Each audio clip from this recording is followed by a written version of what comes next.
Welcome to the SATIVA Cross.com podcast. Coming to you live every Thursday from Governor Chris Christie's office here in Trenton. I'm here with your host, Jim Miller. What's going on, Lefty Grimes? This is our 49th podcast. Wow. Dating back to April 9th of last year. 49. Next one's 50. Hello, Cleopatra. How are you? Cleopatra's with us. She's the reason I'm not sweating so much now. She did almost all the setup by herself. I did some cones, a couple signs. I'm feeling pretty fresh. And that must be the reason. Because what other reason could there be? William Haney's here, too, from medical-freedom.com, one of our favorite sponsors. He's always here. Good morning. I think if we went back through all these podcasts, we'd find that he averages being the second or third person here, including us. So, Good stuff. yeah. So it's been a busy week. It is every week, it seems. You know, some good, some bad, but I think the first thing I'd be curious to be, do we have any normal beginning stuff to get out of the way? You think I'd know after 49 weeks, but I don't. On our 50th week, we're going to have a planned beginning. I just wonder how that would work. It's going to suck. Planned beginning. Well, I mean, like, you know, everybody comes out, they got the rat-a-tat-tat. You know, we got a planned ending, you know, and it's like fluid and the same each time. You know, we need like a special hello. Oh, I'm sorry, I'm not myself. Which is probably good.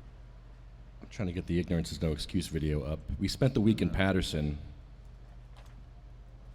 and it's, wow, it's been crazy. Well, the ignorance is no excuse tour. The quick setup would be that there are like 566 municipalities in New Jersey, and they've all had to been made aware that we have medical marijuana law and patients have certain rights to use their medicine. So the state attorney general sent out guidelines to all of them, and it became apparent pretty quick that none of them knew about it anyway. So it's like is that junk mail when you get something from the Attorney General? Is that a coffee coaster or something else? You know, the cat went and you need to put something in and that's where it goes, because the level of ignorance on the part of police departments as to these guidelines is epic. And I grew up hearing, ignorance is no excuse for the law. Well, I didn't know you couldn't do ignorance is no excuse for the law. And then here's almost every law enforcement agency in New Jersey displaying ignorance of a law, a medical law. This is the medical marijuana program. The governor says that it's based on medical programs. He wanted it to be a medical program. So he has his damn medical program. Good. There's hardly any patients in it. You know why? Because it's a medical program, not like other states, you know, where people can get it for just like pain. Whoa. Anyway, he has his attorney general do this, the program that he pretty much decimated with roadblocks. And it's okay, apparently. I mean, he's a man aware. I mean, Chris Christie knows what's going on. I mean, except for the Bridgegate thing for a while, he knows what's going on. And he must know that this is going on. So you decided, instead of patients finding out accidentally some poor hurt or sick person just has to go, well, I'm in my car, I'm in a public parking lot, the window's open, the keys are in the glove box, I got somebody else here. They think they're doing the right thing. Policeman walks by, smells pot, never heard of law. What happens? That's the question. So why let the patient find out when you put yourself on the front line, you offer yourself up? And I went on one of the earlier ones, and I went on one to the casinos with you. And, that was a good one. But I was astonished at the process, and at least then, mostly what I saw was bewilderment, followed by, I'll check it out, a call to the prosecutor's office for guidance, and it often ended pretty good. But it ended with them still knowing very little more than they did when you walked in. So how many times have you done this? Give us an estimate. Close to 50. 50. That's a huge percent. Now, it's not working. No, my tour is not working because Patterson was clueless. You figured they'd know we were coming. After 50. You think they'd know we were coming by now. No. No. No. And they don't know. It's not your job to tell them. I don't know how to tell you this. It's your job to help patients, and you're doing it in that capacity. And I mean, I think that's fantastic. You know. Well, Carol Millman was a patient victimized by the Lodi police. They kicked in her door. She's a card-holding patient. Yeah. She's terminally ill. They kicked in her door, victimized her, took How her. long ago was that? This is 2 years ago. They took her money. They took her car. They took her her weed, everything, her computer. Did she have documentation with her? Yes. Did she have her container? Yes. Did she have her identification? Yes. Her They don't her care. state registration card? So did Scott. They didn't care when they arrested Scott either. I know, these are rhetorical questions But for me. it's just happening all over New Jersey, and we're sick of seeing our friends suffer like this. So Carol took it upon herself. Well, I actually, this is what happened. Yes, tell us actually This is what happened. All right. This is a telling it like it is podcast. You have no choice. I was going to go first, but I wanted Carol to go first, speaking at the podium last night. Because she said she was going to roll a joint. Okay, where were you in last Patterson. night? Where, though? At the council meeting. Okay. Is that So, a monthly meeting? It's I believe it's monthly or every couple of weeks. Public speaking portion? Yeah. So they had a big tax discussion, apparently, because they can't pay their taxes in Patterson, apparently. None of them. Yeah, they have problems. So Trish and Carol needed some extra time because Trish is in a wheelchair. She needs some extra time getting up the stairs. So I went into the meeting early. The meeting had started, so I had signed in. I signed my name, Lefty Grimes. And I'm thinking about it. I'm like, you know what? Carol is and the women on this tour are so much better than me to speak fluently and eloquently and to just. I mean, I'm good, but these girls, they just kick ass, man. And I wanted Carol to go first. So I went back up to the podium. I scratched my name off, and I wrote Lefty Grimes. I wrote Carol and then Lefty underneath it. Yeah. So I was the second speaker.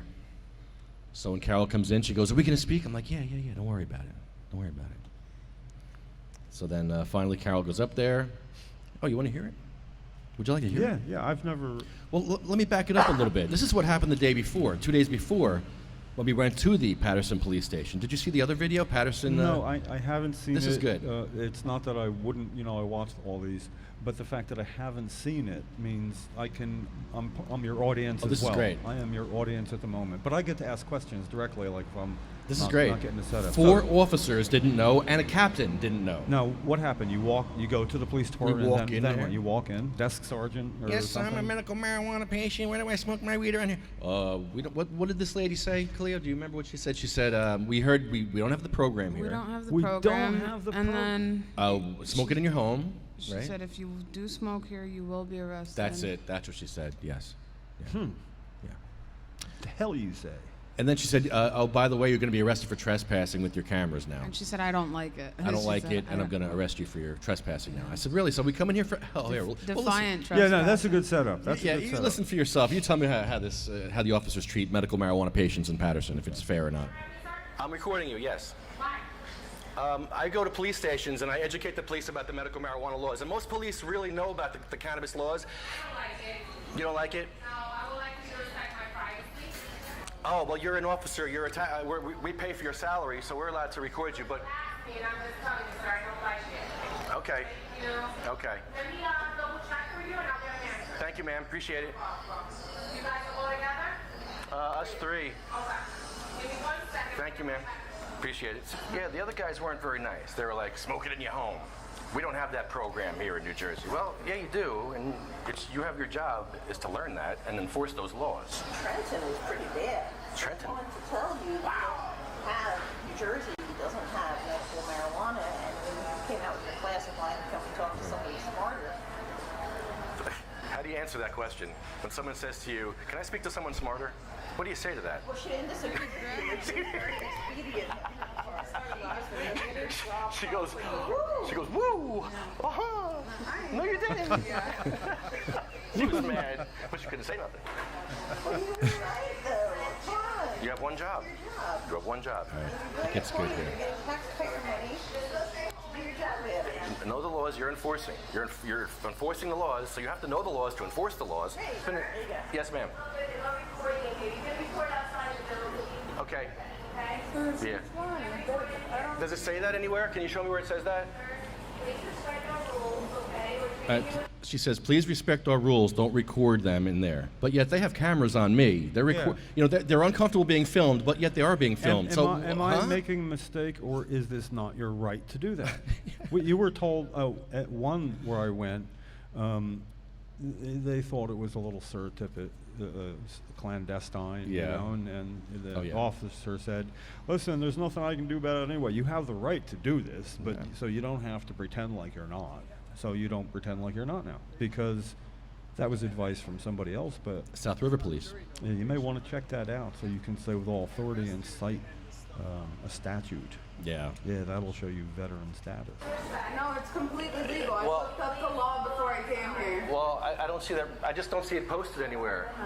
I see cellular Those are usage. laws, remember? That's I why know, we're here. I know, I know. We're just here to educate you guys on the laws. Literally So not pointing the camera that's all. at your face. We appreciate the job you guys are doing. We're not here to make you look bad at all, because if you know the law, you're fine. Disputing anything, whatever you need to know, trying to help you, but we don't do reporting in here. Even the... It's not illegal. It's completely legal. But aren't you recording me? It's a form of safety. Aren't you recording me? Okay, if you're not comfortable, you can leave. But you're recording me though, right? Yes. Okay. As you look around slowly. Define trespassing if you don't Here, defiant trespassing, she says now. Now you're defiant trespassing. Really, in a police station, defiant trespassing. Asking for help. Really, Coming in with because you're business, butthurt. yeah. You don't like the question, you're butthurt, so now you're trespassing. Really? This is no, really- this your is- butthurtedness does not affect my rights. Where, by the way, where could people tune in and see this on? Is it on YouTube? Oh, it's on YouTube. Sativa Cross. Sativa Cross. It's actually, I'm back at my old page again on YouTube. Sativa Yeah. Cross page. Ignorance is no excuse tour. And if you said Sativa Cross Patterson, would it come up on the general YouTube? I would hope so. So, Yeah. Sativa Cross Patterson redo. This is the redo. yeah. The first one was a music video. Well, and before this year is out, we're going to have the capability of putting stuff up so people Yeah. can, cut away and see that. We will. You know, we're not low tech, but we're just, All right, watch this. This Can't do is it. where she says defiant trespassing. Here, wait, let me back it up a little bit here. not defiant. Defiant Right, trespassing yeah, I thought you because said defiant. she's butthurt. She doesn't like my question. I'm asking you to go outside with your camera. Now you're define trespassing if you don't leave. I'm gonna. Okay, so now you're calling. Okay, this is trespassing in a police station. It's public property. But this is public property, ma'am. Yes, but you're... But this is how you treat patients in New Jersey. We're sick people asking you for help, and this is how you're going to help us by arresting us for trespassing. I don't know. I don't know what to say. I got my bong in my hand.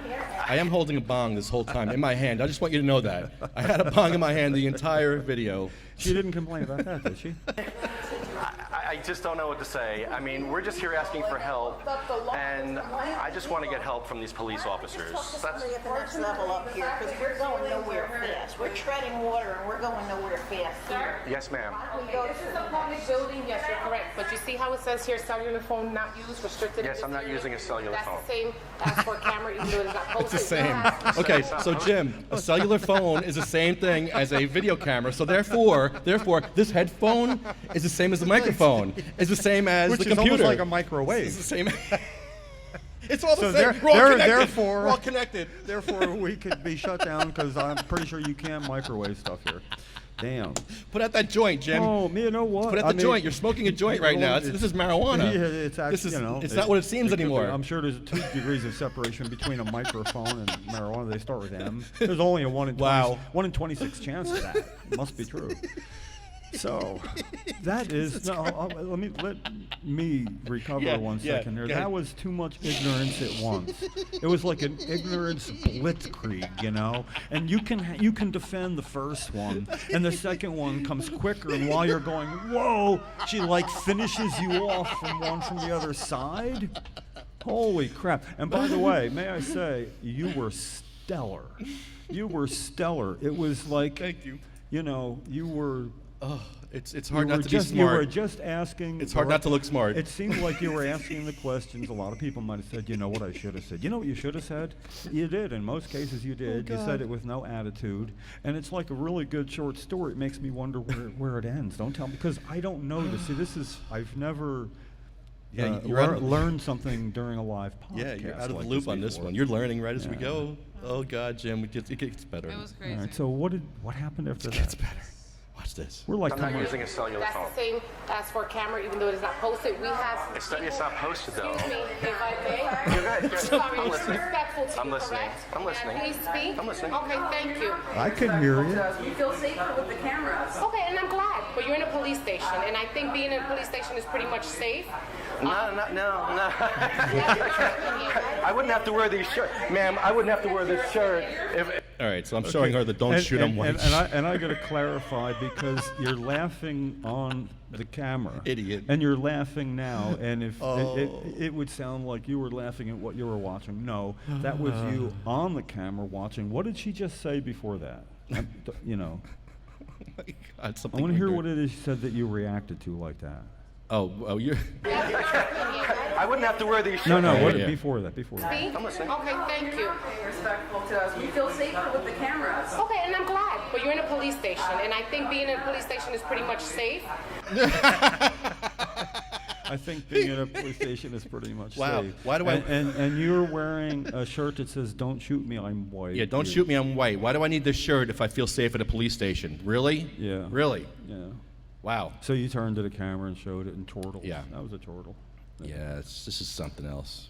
This is something else. So, but, where does it go? No wonder the Patterson police were so worried about the Cops TV show and editing their video before it goes out because they have so much shit to edit. They had a cops TV show there. They're there. They were Cops, there. They're there The all TV month. show The Cops, TV show yeah. Cops is in Patterson all And month. they want editorial rights. Yeah. I can see why, because they're idiots. I would want them to be edited Always. too. Yeah, really. No.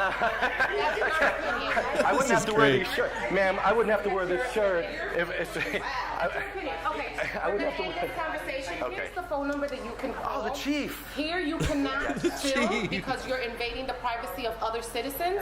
They do not Okay, want their that's business fair. being recorded. That's fair enough. Okay? And That's the fair. second thing is, Okay.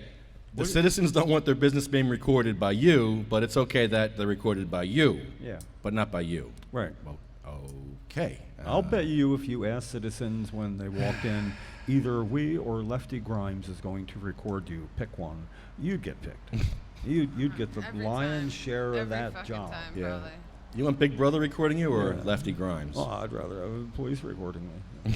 Could you follow me home recording me too? Come on to my house, record me. you cannot go outside and smoke your medical marijuana because Oh, Whoa. now you can't go outside and smoke it. Wow. She I can't? says. I can't. That sucks. That really sucks because now I'm afraid to use it. Now, this is what you wanted to prevent Yeah. from happening to a patient who just happened to be outside where she says you can't do Sure, it. yeah. And maybe she might be going out for a cigarette break or something and see that and have approached an innocent patient. You're not an innocent patient. You're beyond that, you know. It's you're their protector. And this is exactly why that she would say with all authority that you're not allowed. And when police officers speak with a position of authority in an authoritative way, you should be able to trust what they're saying is true. And they're not stupid enough to not know what they're saying if they say it that way. So was she stupid or is she lying? That's really the question. I think she's butthurt. Her feelings are hurt, and she's. But is it about lying or being stupid? No, She's- I think it's intentional. I think second thing is you cannot go outside and smoke your medical marijuana because if you do, you can run the risk of being arrested. In the state of New Jersey, you can't smoke medical marijuana in public. I can't. Okay, well, You're saying I that's can't? the message I was told. That's why From the chief? No, but you can call the chief. Who's your supervisor? Can I speak to your supervisor? Not at this time, no, sir.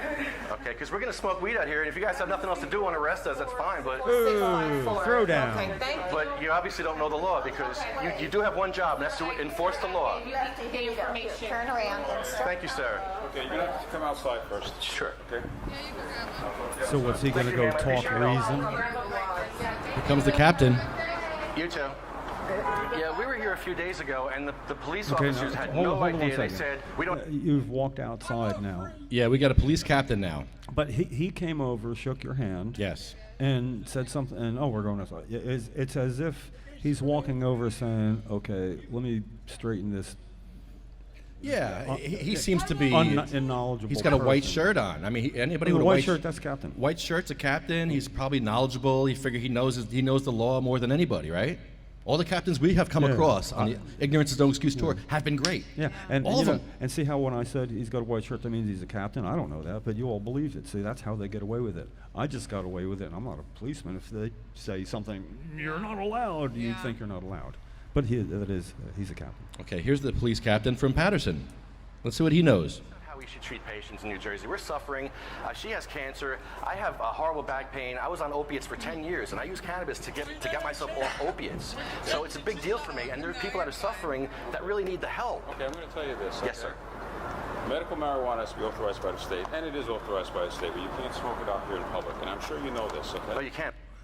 I'm sure you know this. It's like wow, really? That's the authority I was just describing. It's when ignorance. he says that, but this is most people would work on. I'm sure you know this. See, you're the one No. spread. It's like taking a course and you say something to your teacher or professor and go, "Well, I'm sure you know this," when you're absolutely wrong. I know. You know, you are the one, the educator.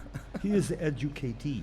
Jeez, come on, man. You're a captain. You're a police captain. What do we pay these people to do? What do these people do all day? Play Pokemon? Need the help. Okay, I'm going to tell you this. Yes, sir. Medical marijuana has to be authorized by the state, and it is authorized by the state, but you can't smoke it out here in public, and I'm sure you know this, okay? No, you can. Wherever you smoke tobacco, you can smoke medical marijuana. Yes. I'm going to disagree with you. Really? Disagree with you, yes. Okay. All right? I'll research what you just told me. Okay, no, that's fine. Okay, That's fine. Who you are, but I'm going to My name's Lefty Grimes. Okay. Yes, sir. I'm not going to let you smoke. So you're the captain, you're disagreeing. I'm not going to let you smoke. Did you hear that quote? I heard it. I am not going to let you smoke. 1-1 of Kuma says a police officer shall not stop a patient from using their medical marijuana. 1-1. 1-1. Sounds like that's first. First thing. Yeah. Number 1. It's almost a preamble. There's nothing before that. That's like the first thing they put. Number 1 on the list. So he would have had to have read the guidelines for a second and a half to know that. See, listen. This is your proof. When I think you should find counsel, and anybody listening from the ACLU will be in contact in a little while. Once you verify this and you have all that, this is so appalling that Yeah, it is. I think if the Attorney General doesn't rectify it immediately, that they should be advised of legal action against the state. Because this is too much. This is a medical program, sick Yeah. and dying people. Yeah. 1 in 10 people in the program now will be dead next year. Yeah. That is the way it's working right now. That is exactly what's happening. So these people, these 600 or 700 people who will die in the next year, they don't have time to fish around finding for answers. They need the Attorney General, the state of New Jersey, appointed by Chris Christie, okayed by everybody, and the senator, whoever confirms. You know, I don't really much care about that process. It's he's sent out the guidelines, so they say. But you couldn't even prove it because it's as if all these police stations never. So Can't tell. You may need proof of that they actually sent them out, and that would be a reasonable thing. But you know, it's time for freedom of information, legal action, things like that. You need a bigger stick, and you got a pretty damn big stick. I got to say, this is like an Well, ass thank you. whooping. When you stop in and do this. And I would urge people to try to find it on YouTube, SATIVA Cross. You can go to the SATIVA Cross YouTube page. Is that correct? Yes, YouTube page or All the right. Well, it's Sativa easy to Cross. remember SATIVA Cross. Go there. Yeah, or and, .com. And when they get there, if they know there's something, well, it's from Patterson, I want to see it. Will it be hard to find? No, just put in Ignorance is No Excuse tour. Patterson. There's a Patterson 1, there's a Patterson redo, and there's Carol Millman speaks to the Yeah. Patterson Council, which is amazing. Okay, but before, which is this one? This is Patterson Redo. Redo. It's the redo. It's right before. It's full of Carol's. do the first time, and they're doing it the same We way. had been there already, and Redo. That's 2 do's. Do. Yeah, it's just bad. Don't Just do bad. Don't do like this. This is. You shouldn't have to go. What are you going to do? 60, 70, 100? Are we going to have a party when you get halfway through the system in another 2 years? You know you can't do that. I can't. Only based on patients will die. Yeah. At some point, we need to convince you that while you continue what you're doing, there needs to be another step taken simultaneously. Okay. And I'm going to help you work on that because this is blowing my mind. It's Smoke medical marijuana. Yes. I'm going to disagree with you. Really? Disagree with you, yes. Okay. All right? I'll research. wait. You can't smoke it out here in public. And I'm tell you this. Yes, okay? sir. Medical marijuana has to be authorized by the state, and it is authorized by the state, but you can't smoke it out here in public. And I'm sure you know this, okay? No, you can. Wherever you smoke tobacco, you can smoke medical marijuana. Yes. I'm going to disagree with you. Really? Disagree with you, yes. Okay. All right? I'll research what you just told me. Okay, no, that's fine. Okay, That's I don't know fine. who you are, but I'm Oh, I'm sorry. My name's Lefty Grimes. Okay. Yes, sir. It's I'm not gonna let one you smoke. dash So you're the one. captain? You're disagreeing as the captain? As the captain. Okay. Whatever you All want right. to say, that's You're disagreeing as the captain. As a person with a white shirt on, you're disagreeing? Okay. I'm telling you right now, I won't allow you No, to I'm not smoke attacking you, I'm just trying to medical comprehend. marijuana or otherwise. Even if I was suffering, you wouldn't let me? I'll send you to a hospital. I can't smoke cannabis in a hospital. I can't. I disagree. I think you can. Then you go to hospital, you get arrested by wherever the hospital. And what if it was in Patterson? Listen, you could have gone to a hospital in Patterson right then and lit up a joint in the hospital and then called him as a witness for your defense and submitted this. That would have been fucking perfect. Yeah, wouldn't it? Oh my goodness. But the captain said I could smoke it in the hospital. He knew Kuma. He says he knows Kuma. And he said he's going to research it. The time it took him to say, I'm going to research it, will be longer than the time it takes to actually open it up and go, oh, it's the first thing. Oh my God. I can't do that, apparently. Oh my God. This is really bad. So, I got to say, I didn't think he could outdo the desk woman. And, actually he's not. He's got a better demeanor. Yeah, he's He professionally. sounds more authoritative, but he's just as ignorant. Professional. And I say ignorant because you're telling him, in effect, by the name of your tour, your ignorance is no excuse for saying things like that. I can smoke cannabis where there's a receptacle over here. You do go home. You have a home, correct? Yes, yes. That's all I want to tell you. Please, you're not allowed to have recording devices inside the Okay. Right, then And the I'm telling you mayor right now, needs you're to asked the be question, you educated cannot about smoke, this cannot smoke situation. medical marijuana or non-medical marijuana. Or non-medical marijuana. What does that mean? He wanted to clear it up that people, like maybe that was for Cleo. Did he look at you with a wink and go, or non-medical? Non-medical. Okay. I didn't see. That would be my guess. He's playing all of his cards. Wow. This is wow. All right. Yeah, the mayor needs to be educated so Yeah. the mayor can I will- educate you I guys, will- because otherwise I'd like to speak to you more, sir. Research what you're Otherwise you're asking me, restricted, okay? because you're learning too. It's a new I'd like to speak to you more. You guys are from? Are you from Patterson? New Jersey.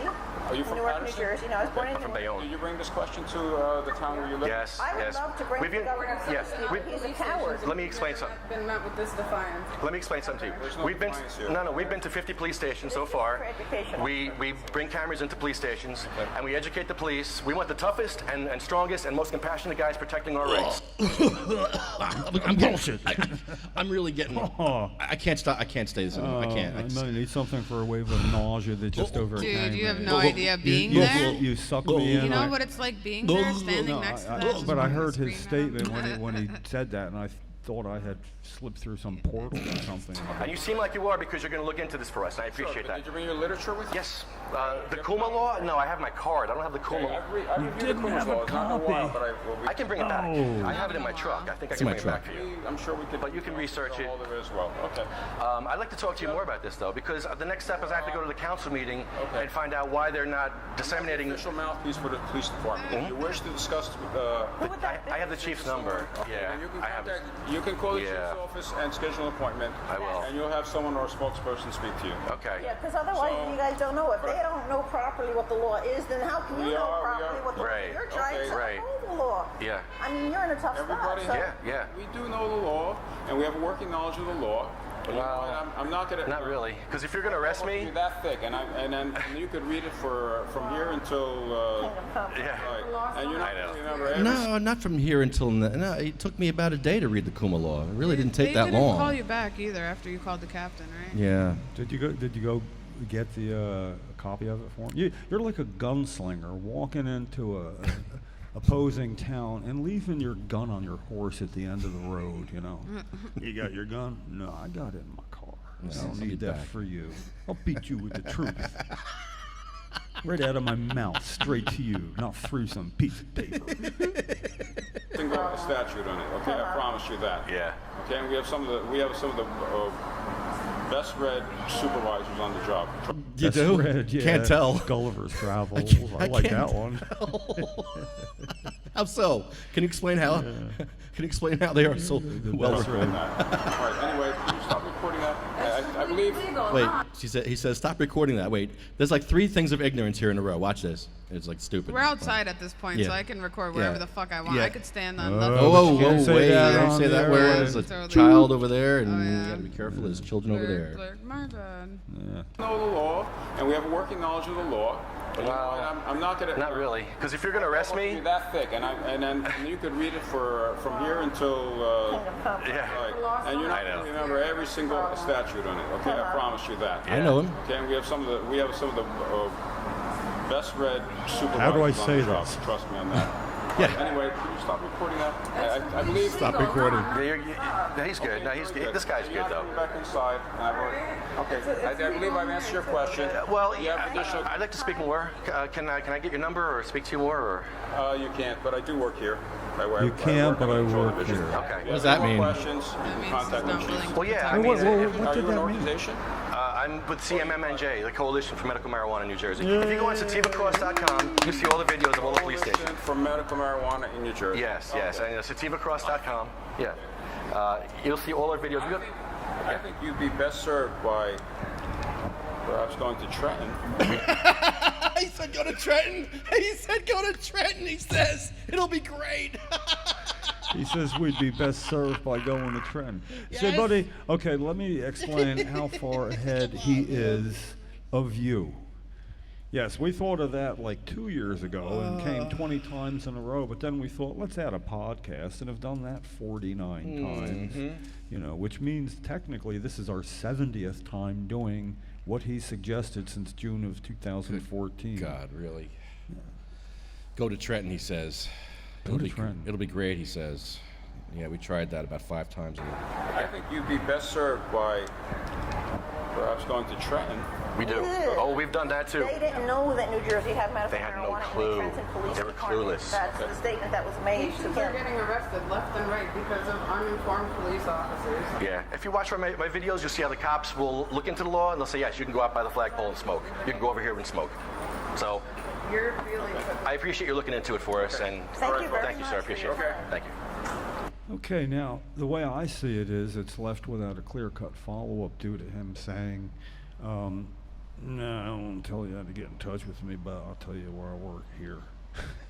Yeah. So it's like Clue. It's like your own little Pokemon Go. It's, you know, the Kuma Go. You know, you I- got to find something. I do work here, but you can't contact me, and you can't find me, but I'll be in here somewhere. Well, you know, I'm sure that if a subpoena came for you to appear in court, and they walked in and asked where to serve you, I'll bet they could find you. That's look. If you've done about 50, I take this as a sign telling you don't do any more without enacting another plan, and all the things you do from now are part of that plan. And you have killer evidence. Whether it's all inadmissible or not, you could end up in court with a not admissible ruling 50 times in a row, yet it would make the point in public. The Attorney General has failed miserably in his job of informing all of law enforcement about a new medical law that helps people that, you know, die at the rate of 10% in the program per year. How could it be any more important than that? And the level of ignorance displayed there after you doing this for what has to be 2 years now. Yeah, over 2 years. Everywhere else I went with you, even then they were not that ignorant. Like the Atlantic City police when you're doing the casinos, see if they knew where you would or could. And that they just said, well, go across the street. And, you know, I doubt we'll get complaints, but if we do, we'll let you know. It was, you know, they were cool. They were very nice. Yep. Even though they were ignorant. They were ignorant, but they didn't give an ignorant answer. And they didn't give ultimatums. Right. They didn't give ultimatums saying, we'll arrest you if you try to be well. And saying, go home or we'll send you to a hospital Yeah. where he thinks you can what? Yeah, what am I going to do in the hospital? What are they going to do for me? Opiates? Give me opiates? I don't want opiates. I want my medical marijuana, and I want to smoke it here where I'm allowed to. Which is also another thing. You know, when you get this under control, you actually may be well served going to visit people in hospitals who will say, yeah, come on. And as when you're visiting, you'd have pain, and you'd be in a hospital saying, I'm a legal patient, I'm here visiting somebody, and I have pain, where could I go? Because are they ignorant as well? You have to leave most hospitals. They're mostly breathe easy zones at hospitals. Well, there's oxygen that runs in oxygen tanks in hospitals. Yeah. St. Barnabas, you have to be off the property to smoke. I know that. Most hospitals are like that Yeah. now.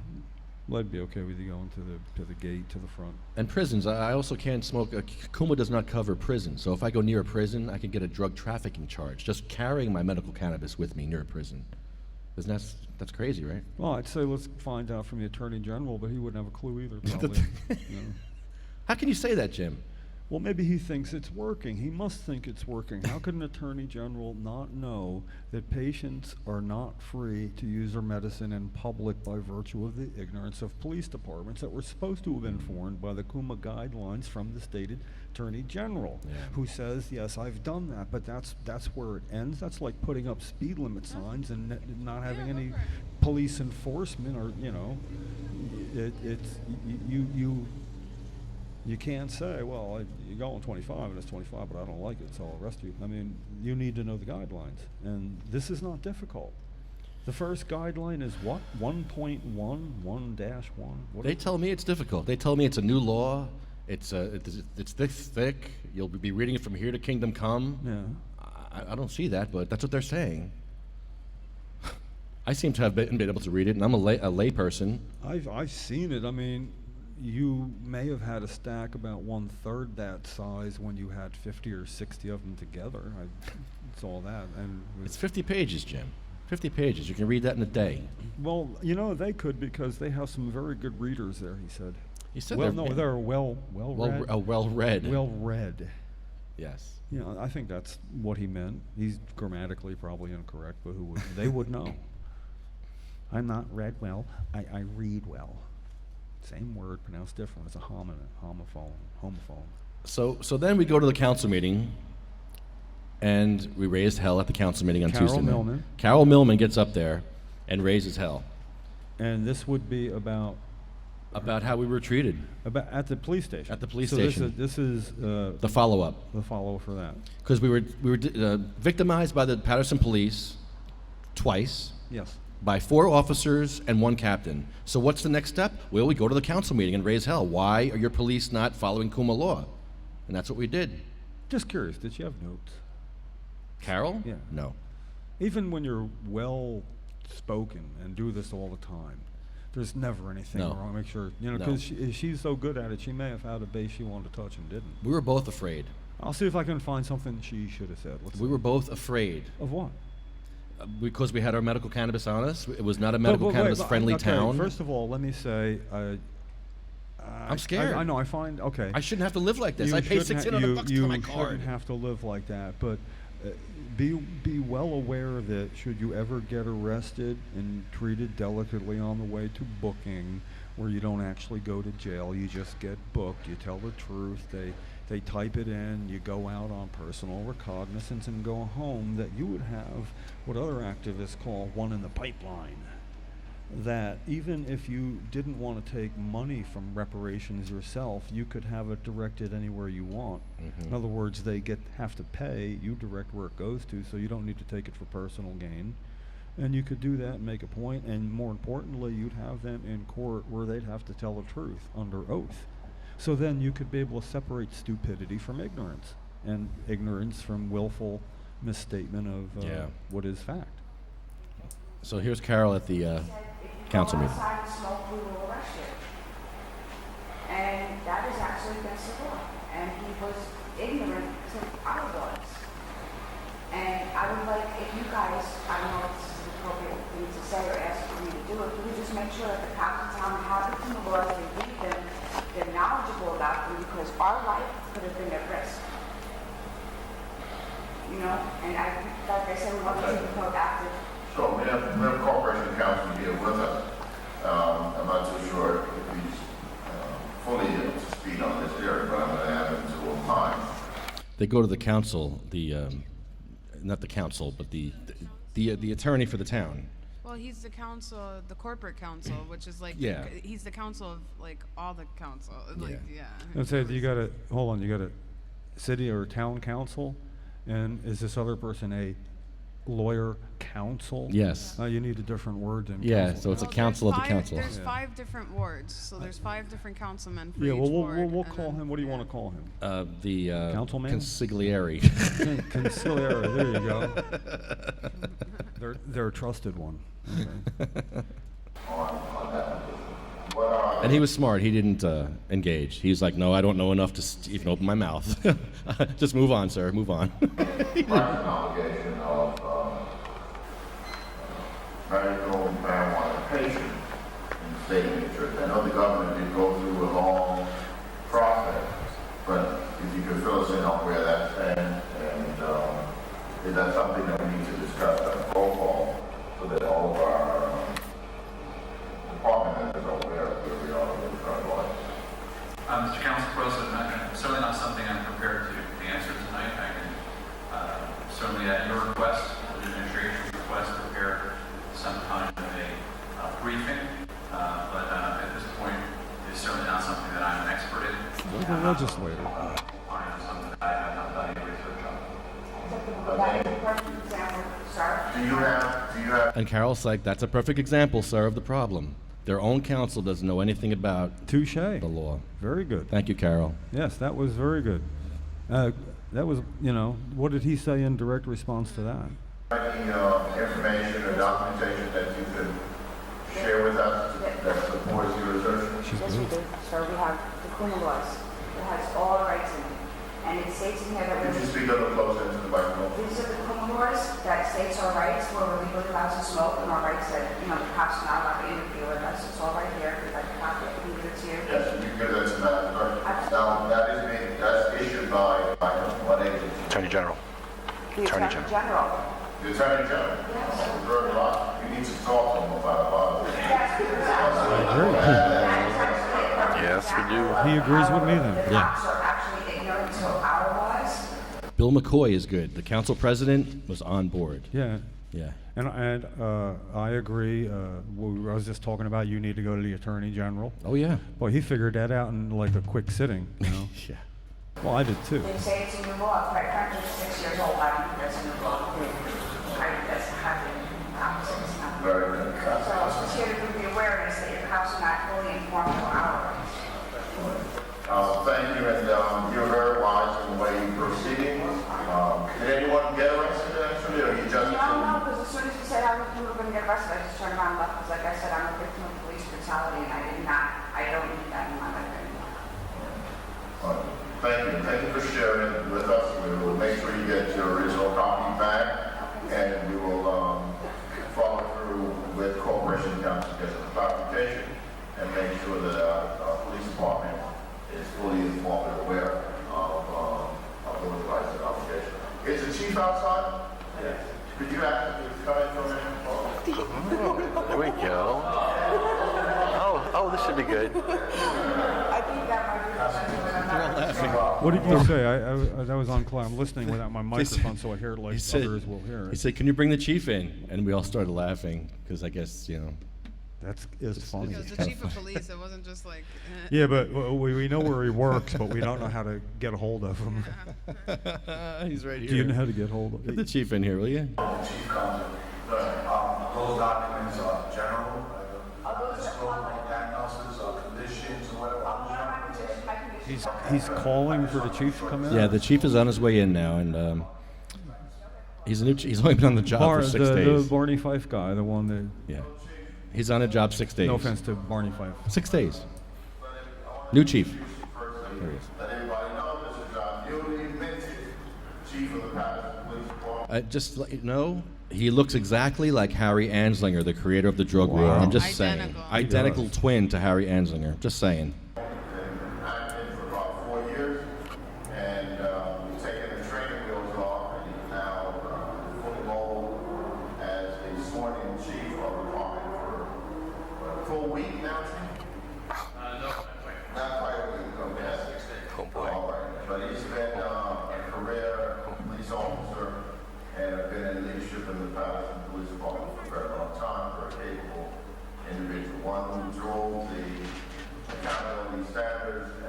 Okay, accolades, fluff, How accolades. long after the accolades. Patterson Police Department was this? 2 days. 2 days.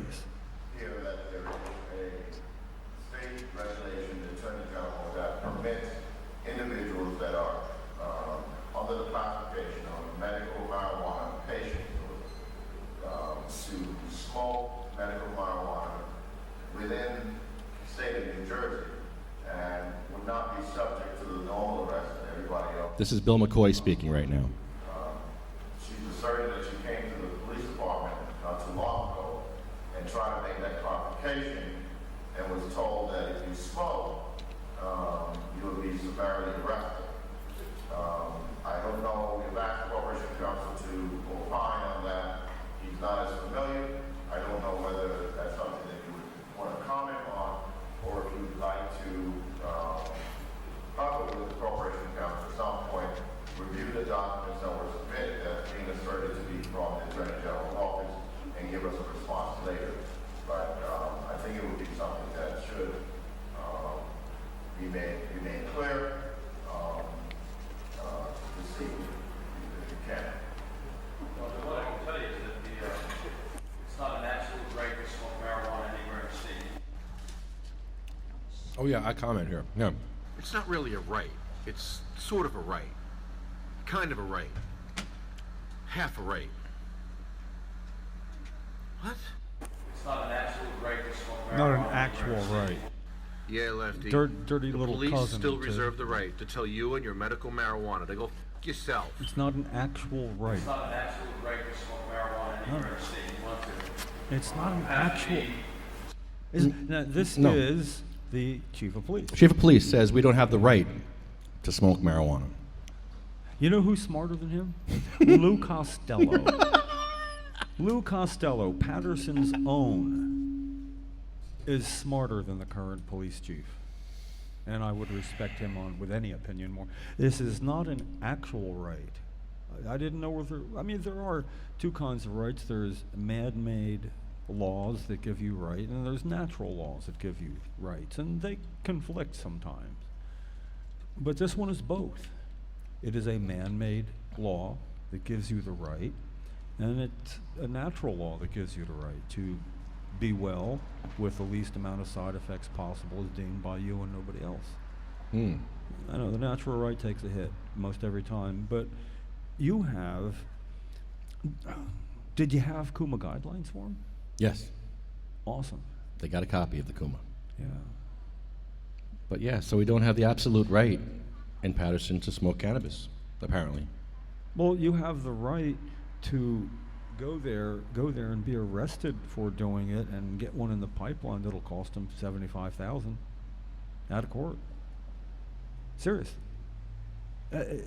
Picture it like sick people was an ethnicity. You know, they were from sick people land. You know, and it was a very bad land, high mortality rate. Wow. And they would have more recourse as an ethnicity or a religious group. Of course, that fortune proves that Rastafarians don't count, so there's religious precedent.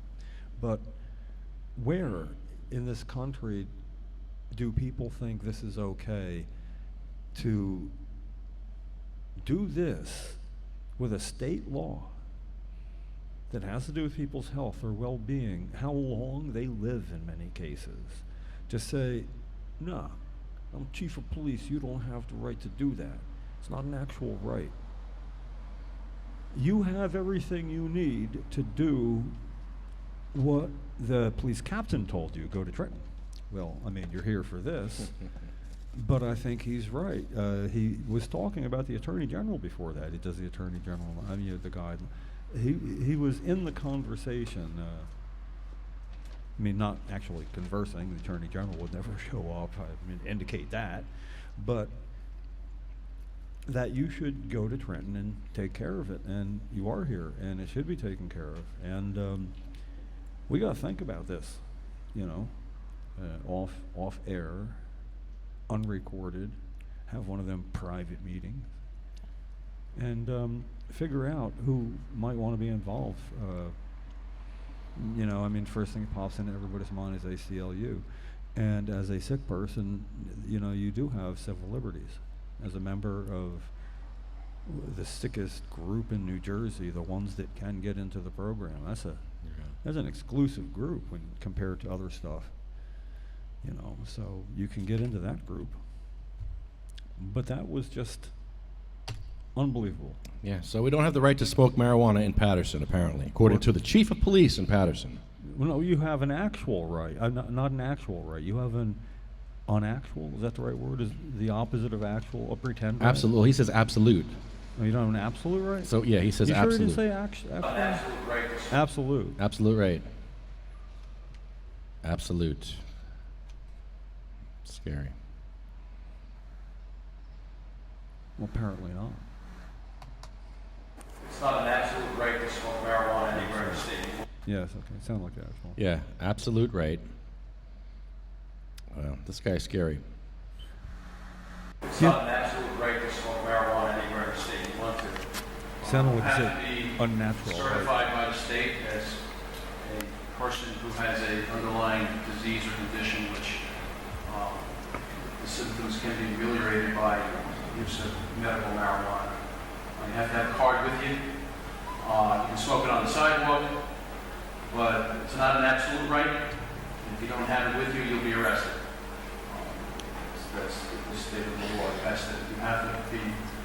If you don't have the card with you. If you don't have the card with you, you may very well may be entitled to, but if you don't have the card, you're going to get arrested. We had the card.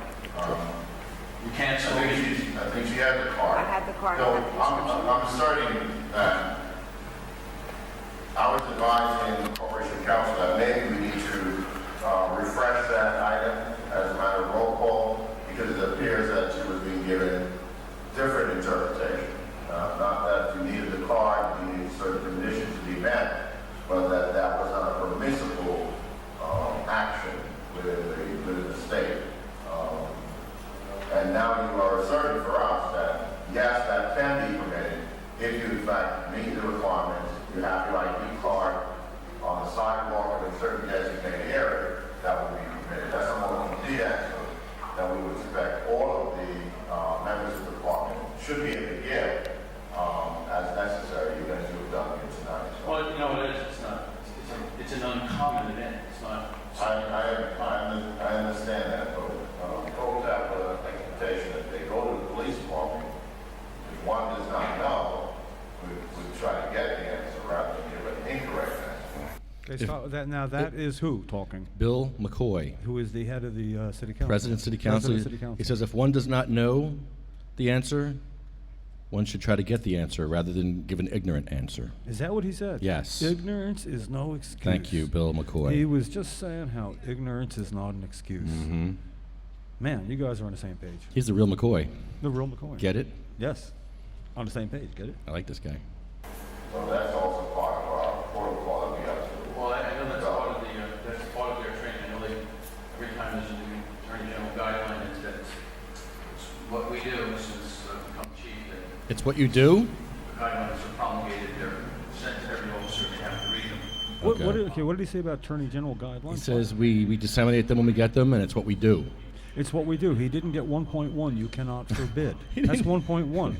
You know, I mean, dude, you're snagged. It's not buried in the book. In places where other people have to smoke tobacco products, that's fine. But Yes. you can't go into a school, you can't go into police headquarters, and you can't do things like that and smoke there. Well, we It's weren't forbidden. trying to go into the police headquarters. You can go into a school.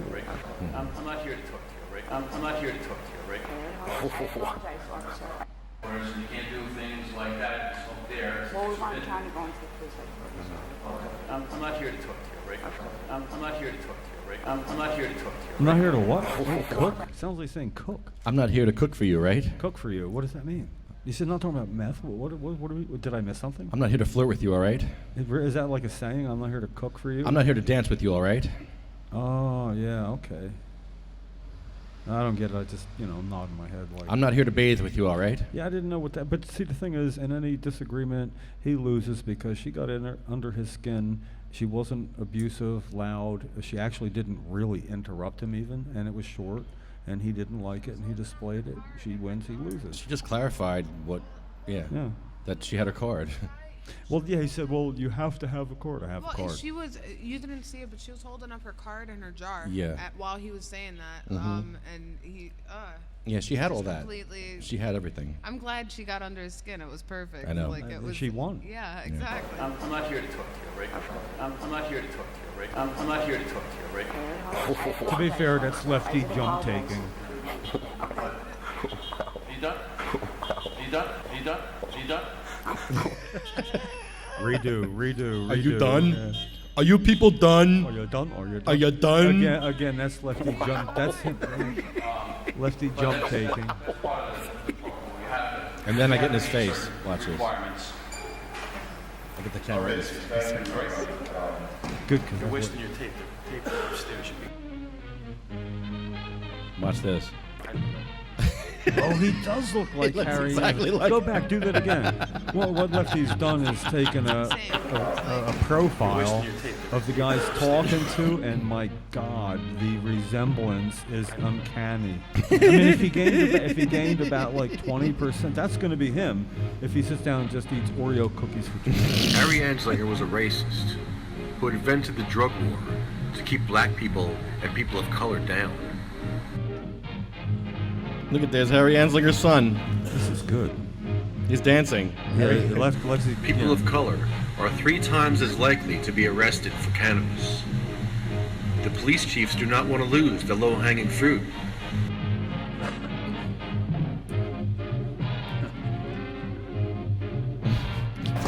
You're wasting your tape. The tape upstairs should be. Really, good job.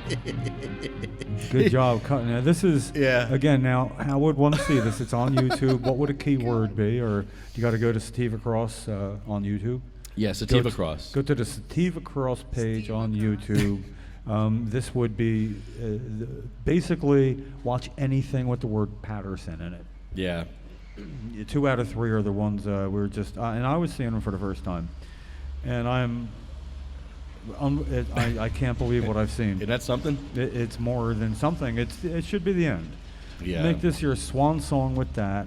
Divert some of the energy into taking the camera and patience to the Attorney General's office. Mm-hmm. Yeah, at this point, we have to make a move. You know, something has to be done. and you know, and I imagine the Attorney General's office is in a secure building you can't just walk into, or maybe you can. I think. How about consider legal action if the Attorney General doesn't straighten this out? Give him a deadline, and you want to see some activity. 3 months, something, to have the problem solved. And if this is happening in 3 months, that would be, serve papers. For a job not well done, not done at all. How much does he get paid, I wonder? Oh, for not doing his job? 130,000. Really? To No, do nothing? I have no idea. It's a guess. If not more. To do nothing. Yeah, and a good pension too. Could be more. It's way more. Well, he was okay to be there. He's a government Christie appointee, and but the thing is, he's the one who wants to be the Attorney General of the United States of America. So who does the man who wants to be the Attorney General of the United States of America have as his Attorney General in the state of New Jersey? How knowledgeable is the Attorney General? How does he go about his capacity in New Jersey of being an Attorney General when it comes to sick people who die at the rate of 10% of the population a year? Who's that? Let's see if Carol answers. Hello? Carol? What's up? It's Lefty. You're on the air. What's up, man? How are you guys doing? Awesome. This is Jim Miller, Carol. I was doing okay till I started watching some video a little while ago that I hadn't seen yet. Patterson, unbelievable place. Yeah, disgusting. Yeah, I don't even know what to say still. I mean, I'm here with a microphone, so I'm not supposed to be speechless, but I virtually am. And by the way, good job. Yeah, thank you, Carol. You were awesome. You're the best. You You're were amazing. awesome. Amazing. Thank you, guys. That was great. Thank you. Thank you, because the one thing that I got out of this is, okay, It's time. Lefty's been to about 70 places already. They run the gamut from this to other stuff. But this, at the end of 50-some visits, he's doing the Attorney General's job, not getting paid for it. Attorney General's job's not being done. It's the most amazing display of ignorance that I've ever seen, and it is no excuse. You should name the tour "Ignorance is No Excuse." What'd you think about that, Carol? How'd you feel testifying in the council meeting? Yeah, I did say that twice in the video. You could hear that clear. Yeah. I have my card. I have my card. Oh. And what is this? They want to smoke in schools. I'm not gonna cook for you. You can see my hand go to my head a bunch of times. I'm like, is this guy even serious? Yeah, we want to smoke in your police station. Yeah, right. Okay, Yeah. idiot. If not, we'll go to the hospital because we hear from a police captain. We can do that too. Yeah, the captain says smoking in a hospital. Great. Yeah, no smoking. Let's light it up in the police station.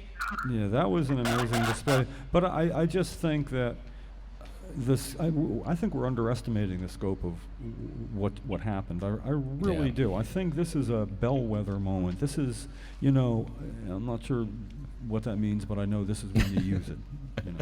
Pretty damn sure anyway. But the thing is, this is when the people who enforce the law, interpret the law, the Attorney General, they're doing not a bad job. They're doing no job of it at all. Nothing. They're totally negligent, and it seems that they could be offered a warning through legal counsel that there needs to be changes made and observed. What do you think, Carol? Did you like Bill McCoy or what? Was he the real McCoy? He was. Who was the real McCoy? Bill McCoy, the council president. Wasn't he great? Yeah, if one doesn't know, if you don't know the law. Very gentlemanlike. He was very. He gave us a lot of confidence. He gave us compliments. Yes. Me and the lady who spoke before us.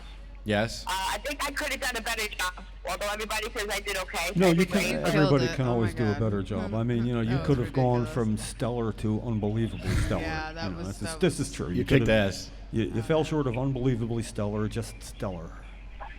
That Thank you. I appreciate but the reason I think it's a great time to be that on and have the right answers and short, and your demeanor was right, and when his wasn't, even if a person didn't know what the discussion was about, you win because he's getting crappy with you, and you're just, standing there asserting your rights. Yeah, what did he say to you, Carol? It's like, don't. I didn't don't cook understand why for he you. thought it was okay to belittle a disabled woman. I mean, even if I wasn't disabled, I'm still a woman. I'm somebody's mother and somebody's daughter. What do you? And I just think that was beyond inappropriate of his behavior. Well, that you have certain rights, and they're being violated, and you're all being forced to go against their pretend law rather than the real law. Otherwise, they've made it clear you'll be arrested. Now, I have my doubts about that because they know if they have an illegal and ignorant arrest like that, it's going to cost the city. So they really wouldn't do that. But that's not the important point. You don't need to push it to that point. Once they've said with all authority you'll be arrested, I think that violation is about the same as being arrested.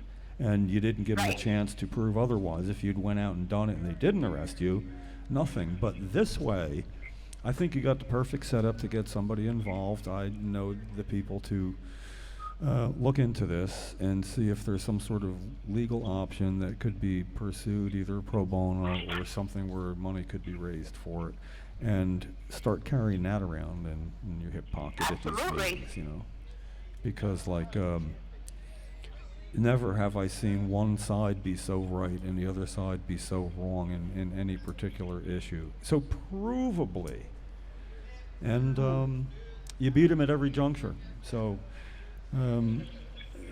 how do you outdo that? I mean, it can't keep up. It's people shouldn't get so good at this from doing it so many times that they are that good at it because they've had to do it not one, not five, many, many times. This is where you've got your right to go out and say, listen, I want to add something to it. Nobody stops what they're doing. Just add a little force of law because they're not respecting the law because there's no sanctions for them. And if there's no sanctions, they're never going to respect it. And it can go on, and one day it's going to catch an accidental victim actually thinking they have rights, knowing nothing about Well, this. you are one of those victims, Carol. You are a card holder that had your door kicked in by the Lodi police. They came in, they took your computer, they took your money, they took your car, they took your cannabis, they took everything from you, and they said, okay, now you have nothing, now fight us back. And you fought them back, and you won. Good point. Lefty, you guys have to hold on. Hold on a minute. Okay. Call me back in 5 minutes. Okay. Yeah, when we get her on the line, let's let her talk, because I want to hear more about how she feels about that chief. About which? About the chief, because that chief turned right around to her, gave her a look of like the stink eye. He gave her a stink eye. Now, Carol's the sweetest woman I ever met. How can you give this woman a stink eye? She's terminally ill. Well, She's he's sick. got permanent stink eye. I didn't see any other eye from him. No. He's got nice eyes for his buddies, and he's got Really? lovey-dovey eyes for his buddies that, yeah. You noticed that? Yeah. I saw him talking in the hall to his buddies, and he had lovey-dovey looks. He was relaxed. Yeah, he was nice. He was nice. Carol, no, not so much, because she's a pothead. Carol's a pothead. No, she's a patient. Yeah, I'll cook for her. She's a terminally ill patient who needs help. That's what she needs. Now, Clancy, she's a pothead. No, she's not. But that's what we get. That's what we get from the police. Potheads. And here we are at the State House where it all began with a bad appointment of the Attorney General who didn't do his job and led everybody on the path down to here by not doing his job. I mean, we are in the right place just for that still. And as was advised by the police captain, that what we should really do is go to Trenton. So here now we're following the police captain in Patterson's advice. We've been following his advice for like 2 years, but already we got experience. The police captain says go to Trenton. Boy, oh boy. Yeah, you know, it's going to take time. I like transcribing certain things. You need a transcription of the dialogue and highlight it with the important parts. And I'll dedicate a little time towards doing that. I get to do that in air conditioning. I can do that. Because, you know, if you paraphrase this, people think you're exaggerating. They would never say that. Must have not really been like that. And, you know, you need something to hold up. I have a transcription. It's not you're right.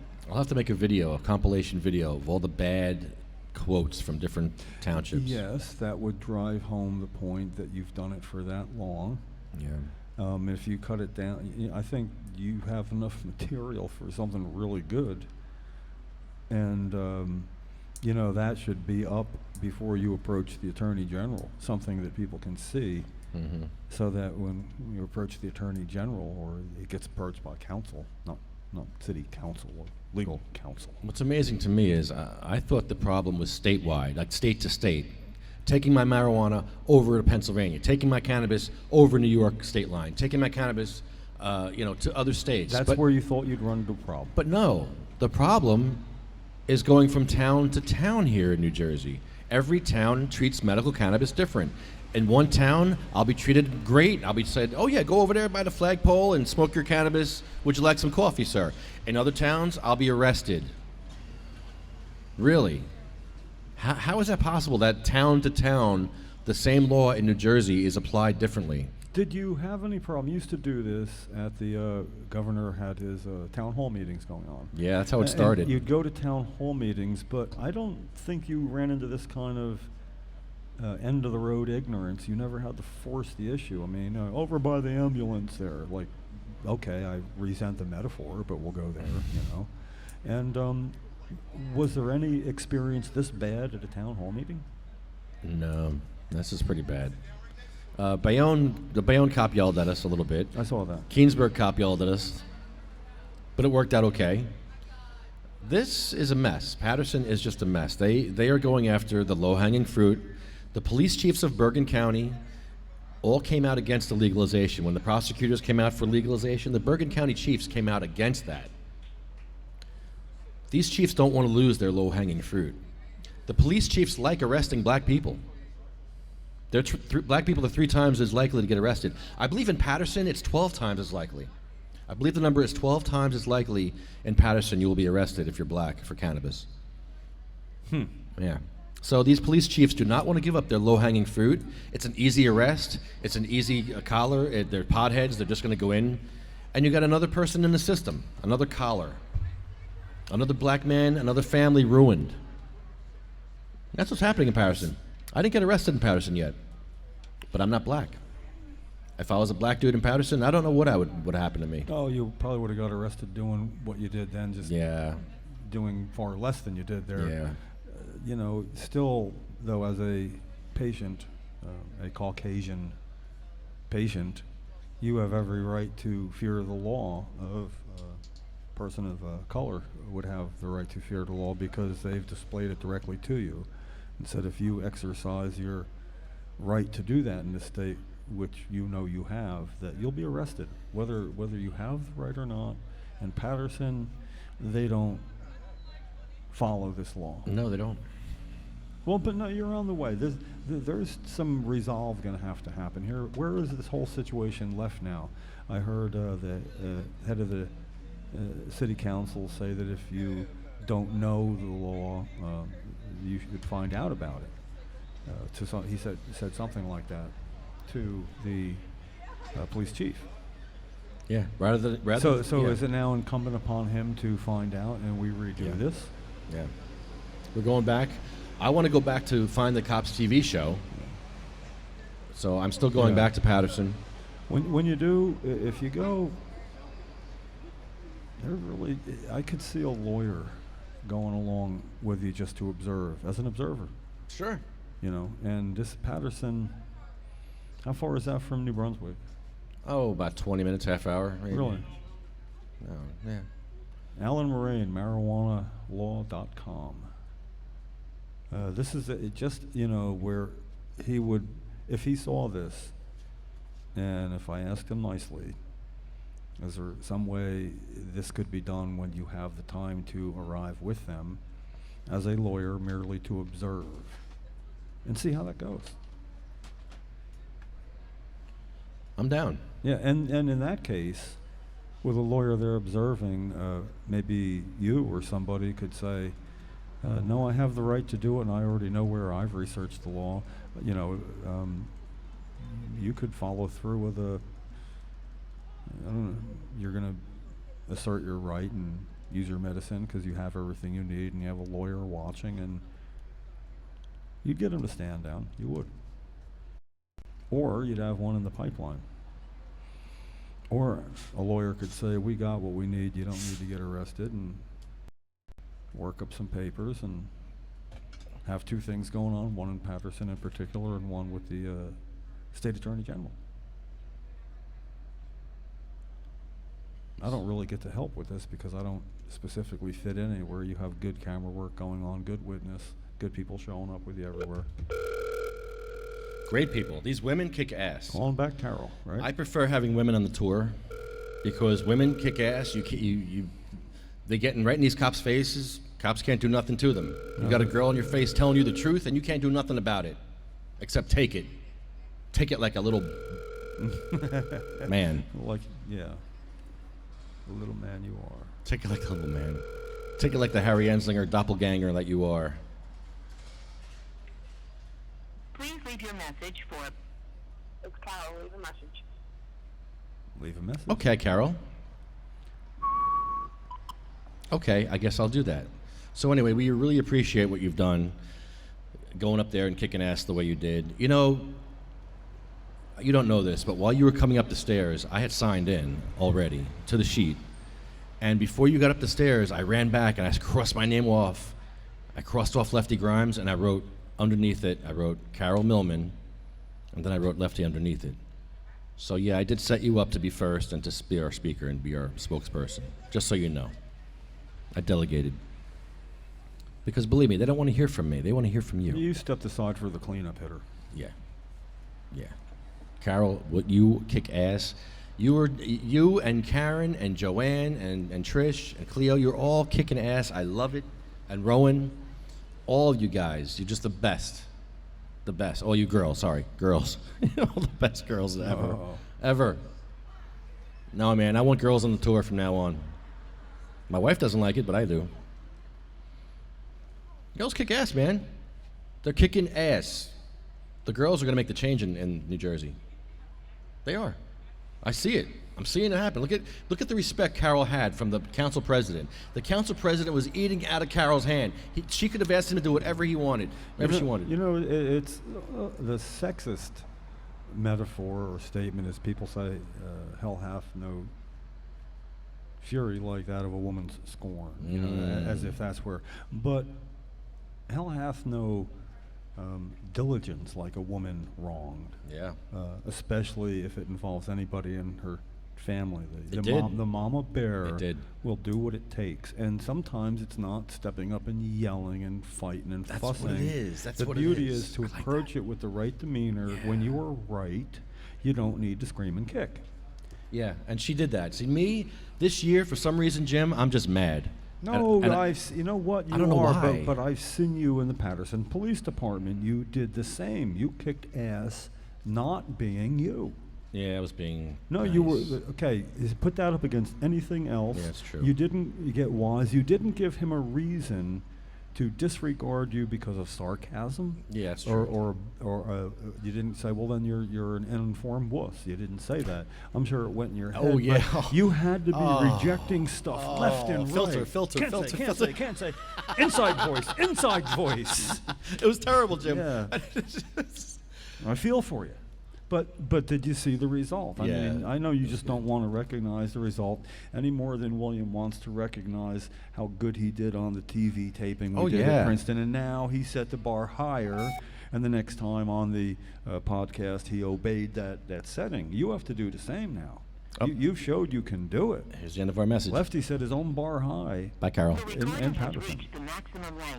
To replay Oh. your message, press 1. I love to this. delete and re-record your message, press 3. No. You want to For give her delivery our... options, press 4. No, we'll just hang it up. Okay, we're good. We're good. You sure we're not? Is it not another long message? No. Okay. I didn't know. I thought we had disconnected. I was disconnected. Anyway, that needs attention. There's Can we make another phone call while I'm here? Who dat? I'd like to call Senator Sweeney's office again. You know what? He didn't want to talk to you on the air last time. I don't think it's... seriously, you know, it's Eric, or what's his name? Somebody different called. Yeah. Hello? Yes. Is this Senator Sweeney's office? Yes. Oh, okay. Hi. You're on the air. This is Lefty Grimes from SATIVA Cross podcast. We podcast from the governor's office every Thursday, and we'd like to ask Senator Sweeney to put the bill for PTSD, it's been S2345, put that up for a vote so that my friends with PTSD can have the same medicine that I'm allowed to use in New Jersey. There's an August 1st Senate floor vote, Yes. and it should be scheduled for that. Otherwise, veterans are really going to run out of reasons to have hope. Senator Sweeney is a very big ally to medical marijuana concerns. He's proven that time and time again. Yes. But the Coalition for Medical Marijuana that I co-founded, veterans are asking me, where are we on this? Why is it not coming up for a vote? And we need an answer. So the best answer would be that it's probably already scheduled to be put up for a vote on the floor on the 1st. So hopefully, thanking him in advance for doing that. Yes. Okay, your call will be noted. Oh, it sounded like a recording. That's pretty good. Okay. I thought. Thank you very much. Appreciate it. Appreciate your time. Okay. Okay. Bye. I thought we reached the end of the recording again. I was like, wait a minute. What does that? That was. Wow. What freaked me out there? What's that? That wasn't a recording. No, it sounded like one. Oh, it did. It did. I thought I heard the sound of a door slamming. You know? Yeah. Like, well, okay. Yeah. All right. Okay, duly noted. Now go away. Go away. I have to play Pokemon. Yes, but how did you respond? You responded, oh, jovially. You didn't say something like, don't slam the door in my face. No. We like Senator Sweeney. Well, we like do. him.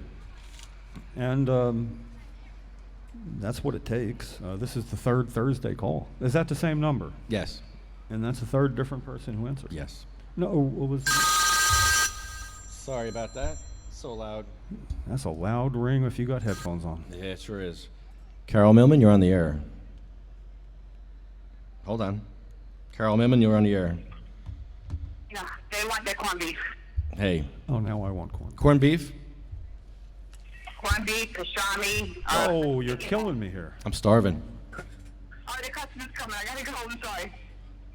Oh, boy. I'm sorry. I gotta do this. All right, bye. What? What, she had to go get more corned beef? Get more corned beef. Bring us some, Carol. Carol, bring us some corned beef. Sound like the disconnection sound. You've been disconnected. Yeah, she hung up on me. Yeah. I'm going to hang up on you. You give me a choice between corned beef down the block right now or sitting here. You're going to be saying goodbye to me till I'm done with my corned beef. It sounded good. Well, anyway, you know, she's going to be a continual good guest anytime. It's good for her. Yeah. It'll fit in anywhere with what we're doing. But that you called Senator Sweeney's office about Senate Bill 2345 to recap. Yeah. That's all that needs to happen to get post-traumatic stress added to the list of acceptable indications for getting a medical marijuana registration card in New Jersey on behalf of veterans, and yet there are so many others who are civilians who would be helped as much or more than veterans.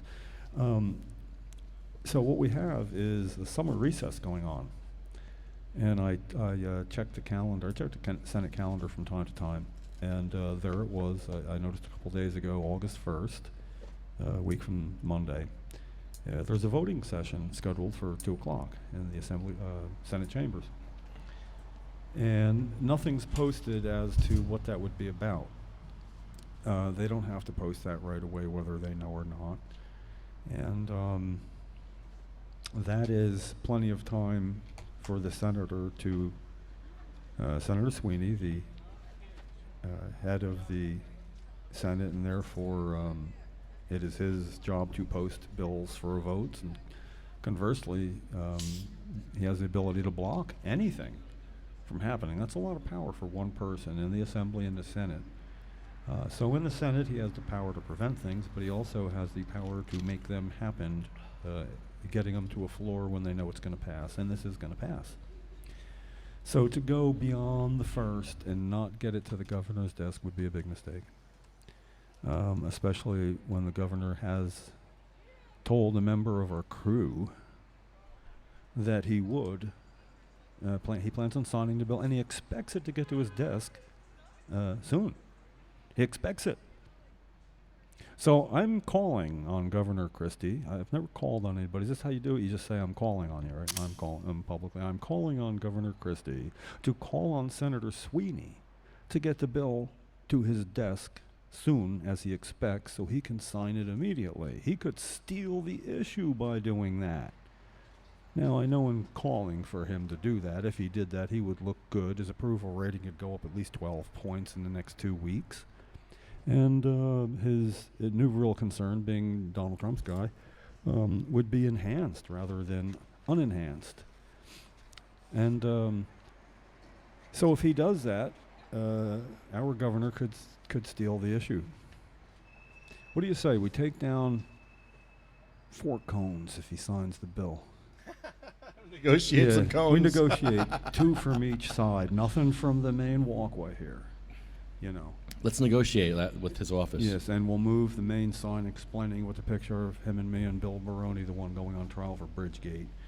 We'll move that picture over to the side, not where people have to walk by it. I'll even turn the volume down 1 notch. 1 notch? 1 notch. Yeah. Down to 10. Yeah. Instead of Turn 11. Turn it up 1 notch when you explain that. You know, and then have that sale. Yeah. You know, I rarely learn anything from High Times, no offense to High Times. It's just it's usually out later. If you read the hard copy, the news takes a while to get through the printing and editing process. But, of course, online, it's easier to do things. And this was from the 5th of July. New research from Ontario, Canada, uncovered some interesting finds about how cannabis helps those suffering from post-traumatic stress disorder. The recent advances help explain why so many veterans in the U.S. have abandoned their psychiatric medications and switched to cannabis. over the years, doctors have begun to realize that the psychiatric drugs prescribed, they're not working, and in some cases they're causing more problems than the help they're offering. The latest research uncovered that cannabidiol, a non-psychoactive component found in many strains of cannabis, interacts with the serotonin system in certain areas of the brain in a way that disrupts the formation of negative associative memories, which would be ideal for people with PTSD. Now, when I read that first part, okay, the non-psychoactive helps, disrupts the formation of negative associative memories. Now they're going to go to the non-psychoactive, but it goes on to say, previous research from Brazil has shown that THC, the stuff that gets you high, is even more potent than CBD at disrupting contextual fear memory reconsolidation. Disrupting, that's right, I'm reading, trying. Whole plant therapy is needed, right, Jim? Yeah, so yeah, the whole plant, and if you had to have one, THC would be better, but when it's enhanced by CBD, not the other way around. Because unlike some medical experts and many legislators, I think feeling good when you are hurt or sick, something that produces anything related to what they call euphoria, should be prescribed for the euphoria it gives you, and the secondary benefits would be the ones mentioned here. Nonetheless, New York University showed how people suffering from PTSD actually have lower levels of endocannabinoids in their body, and in turn have more cannabinoid receptors to compensate. It's the endocannabinoid system, the receptors. It's medical stuff, but this is why people in medicine should be interested, not putting up roadblocks. Well, it's great that they're finally teaching this in medical schools, in certain medical schools. Yeah. I believe Temple one of them that's teaching it now?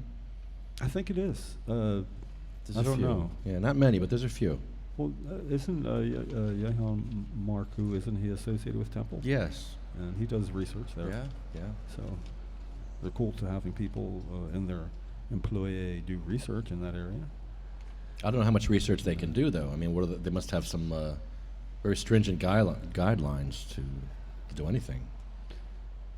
Anyway, all this information, of course, doesn't mean that it's any kind of the proof that they say is needed, and of course the shell game there is the proof that they say is needed. They are well aware has not been allowed to have been done, and even though it is getting underway now, or close to getting underway, it's going to be years down the road before we get to say, "I told you so. Here, read this," and shove it in their face. It's years down the road, and we can't wait to be right that long. I don't want to say I told you so. I hate that. Yeah, I know. Try it once. I'll bet it'll feel good. There's No, got to be don't. somebody that deserves it.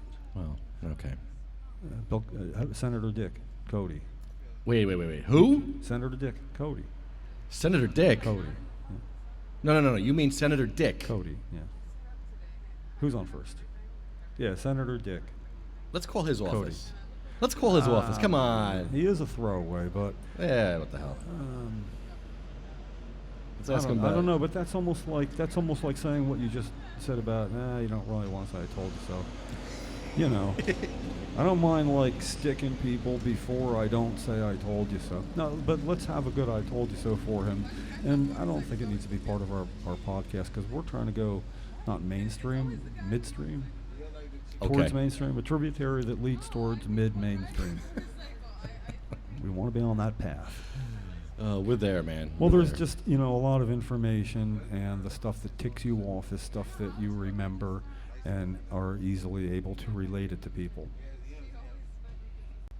Yeah. So, I'm sorry that we have so much material, but boy, you stopped in with this stuff going on in Patterson, and that was just crazy. Yeah, that was a good week of Patterson ignorance, and we have to go back to Patterson to have more days of ignorance. So stay tuned. We'll be back with more ignorance. Is no excuse. And here comes Jesse Sanders. You're never going to run out of ignorance, especially on the part of the police department. No. That is a fact. Yeah. So hi, Jesse. How are you? So here we are. Here we are. What's going on? We that was just one big holy crap with Carol. Yeah, one big holy crap. Yeah. You know, that's Ken Walski, how are you, sir? Would you like to have a seat also? Here. Okay, you can sit there. There's, what? Yes. Yes. Welcome, Jesse Sanders. Welcome, Ken Walski, to the show. Thank you, thank you. I like your attire. It looks a little mailman-like. What's that? It's got the mailman colors on the shorts, the shoes, the shirt. Jesse, you got a mic over there? No, I mean to say it looks good. There you go. You know, today was supposed to be really, really hot. It's a good breeze. We're in the shade. It's been a wonderful day. Good day to be a mailman. What did you bring for us then? Anything? You know, we've spent a lot of time talking about Carol Millman and Lefty and what went on in Patterson and the level of ignorance displayed at all levels in Patterson, except for the head of the city council being the voice of reason, saying, I think if you don't have information on a law, that you should get the information on the law and you should know it. And but that's just. It was a little tough listening to that, though. The sound quality was tough in the chamber council. Yeah, it's tough. Yeah, it echoes in there. Yeah. Yeah, that's pretty often the case. Yeah, but we broke it down and stopped and made sure, like at one point, I thought he said one thing and he said another, and Lefty cleared it up. The council president, McCoy, was really good. He says that if you don't have an answer, it's better to look for an answer than give an ignorant answer. Yeah. Referring to what the police said to you. Yes. Right. Yeah. Because they were wrong. They gave us the wrong answer and acted like it was the right answer. And during the council meeting, what did they say as far as like what the police said about you cannot smoke outside? And we'll arrest you if you smoke outside. I can tell you that. I saw that on the video. I was blown away. Yeah. Yep. They have to clarify this. We're going to go back and find out the truth.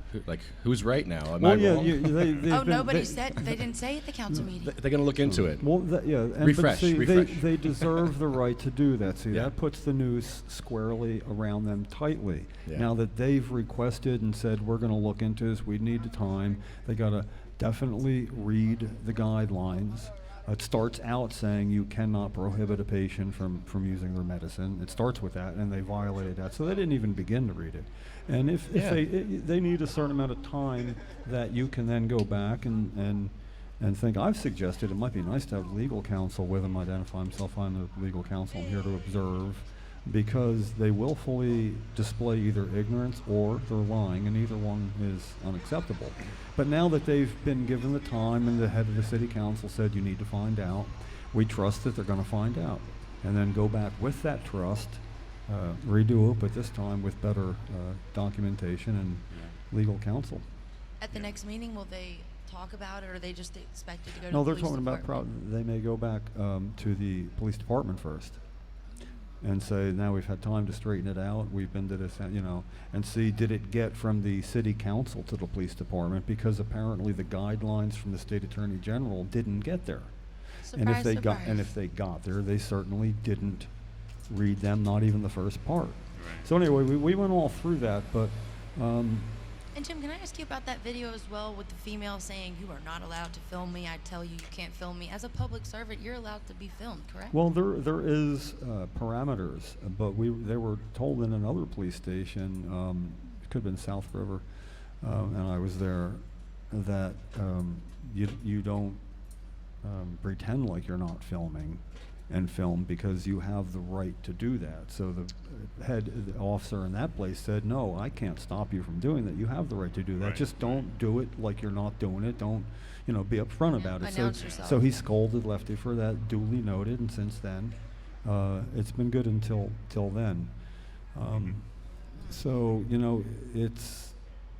notice has been aptly served in a 2-day period, police station and then the city council meeting after that.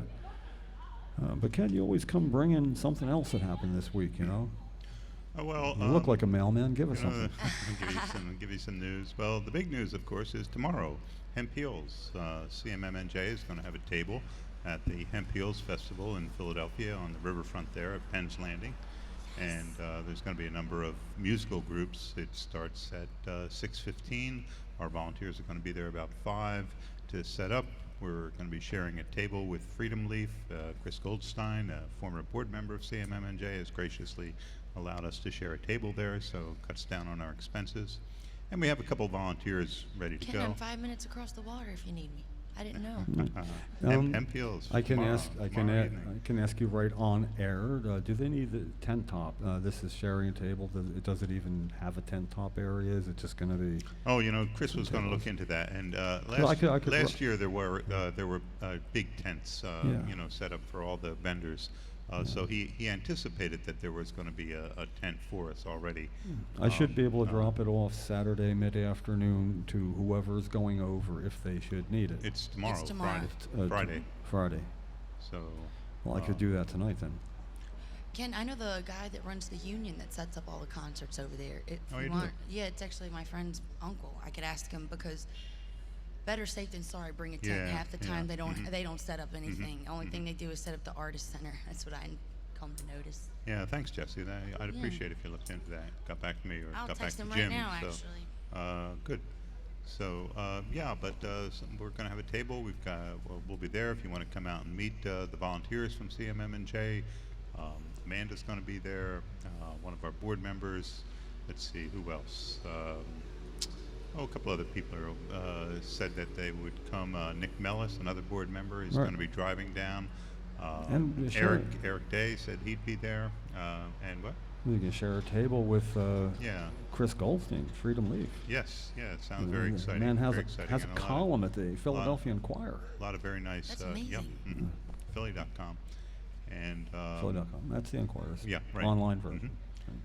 So that's going to be a big event, and you know, we hope that it's successful. We'll come out and buy a CMM&J T-shirt. We have we have our hemp wristbands there. Of course, it's going to be a Hemp Heals festival. So we certainly think that our hemp wristbands would be a popular item there. They are popular, and they come in so many different color schemes that you know people tend to want to get more than one, and goes with this, goes with that. Are you continuing your giveaway today? Well, actually, it's the unannounced giveaway. If somebody comes up and looks at the hemp wristbands and bracelets and well, I thought that was a good idea. And yeah, you did. We had you the attracted some people over here. We had the giveaway. I probably should. The sign's just over in the car. I kind of got collared by sitting down, having walked over for it. But there has been somebody that people have walked over and taken a quick look. Seen Jim in the jungles. I've been up there. There's stuff I've you know, and we had a generous donation, so it's a good way to support Coalition. I know that at an event like that, they're pretty cheap compared to just about anything you can purchase. Things you can purchase at any event. Yeah, like that. I think we're going to be asking $1 a piece for them. Yeah. And so it supports a good cause. They're beautiful array of very colored hemp wristbands and neckbands. And they were hand rolled, as you said, from Romania, and donated I like to the our hand roll, but organization. I know you choose to use that term, and I'm doing it now too. It just sounds kind of funny, hand rolls, like you know, like who's got a lighter, you know, just got a hand rolled fresh one. I got a couple of good information from the Compassionate Sciences Treatment Center yesterday. Really? OSHA came out and gave them their final approval to produce oils like in Tylenol form for children, edibles, and also I have the exact specific stuff written down, but it's oils, edibles, and Tincture? Yes, thank you. But it's like a different form. It's not like out in Colorado where people are doing out of the vape pens and stuff. It's for No, the a children. tincture. It could be something even in a spray bottle that you spray under somebody's tongue. Well, they're doing one that's, I know, like a dropper version, and Yeah. one is going to be in a pill form version, and then they're having edibles. And they said it should be ready, like they've had the lab ready to go for a while, and then OSHA finally came out, and their to-go date is going to be the end of August. How long till a finished product is available for the? This is for pediatric patients because it's not legal for adults at the moment. Were lozenges to be legal for adults That or is not? going to be produced as well, lozenges. Oh, they're going to do lozenges? That's great. Yeah. Yeah, I mean, yes, lozenges were approved by the initial regulations from 2011, Jim. Yeah. Lozenges were approved by the Department of Health to be available to patients here in New Jersey. Adults. Along with the, it didn't really say adults. It said, patients. That who was were the gonna be intent of available. that was the intent That of the was law, the though. well, the intent of the legislation was that the marijuana would be available to anybody who needed it, anybody with a qualifying condition, including minors.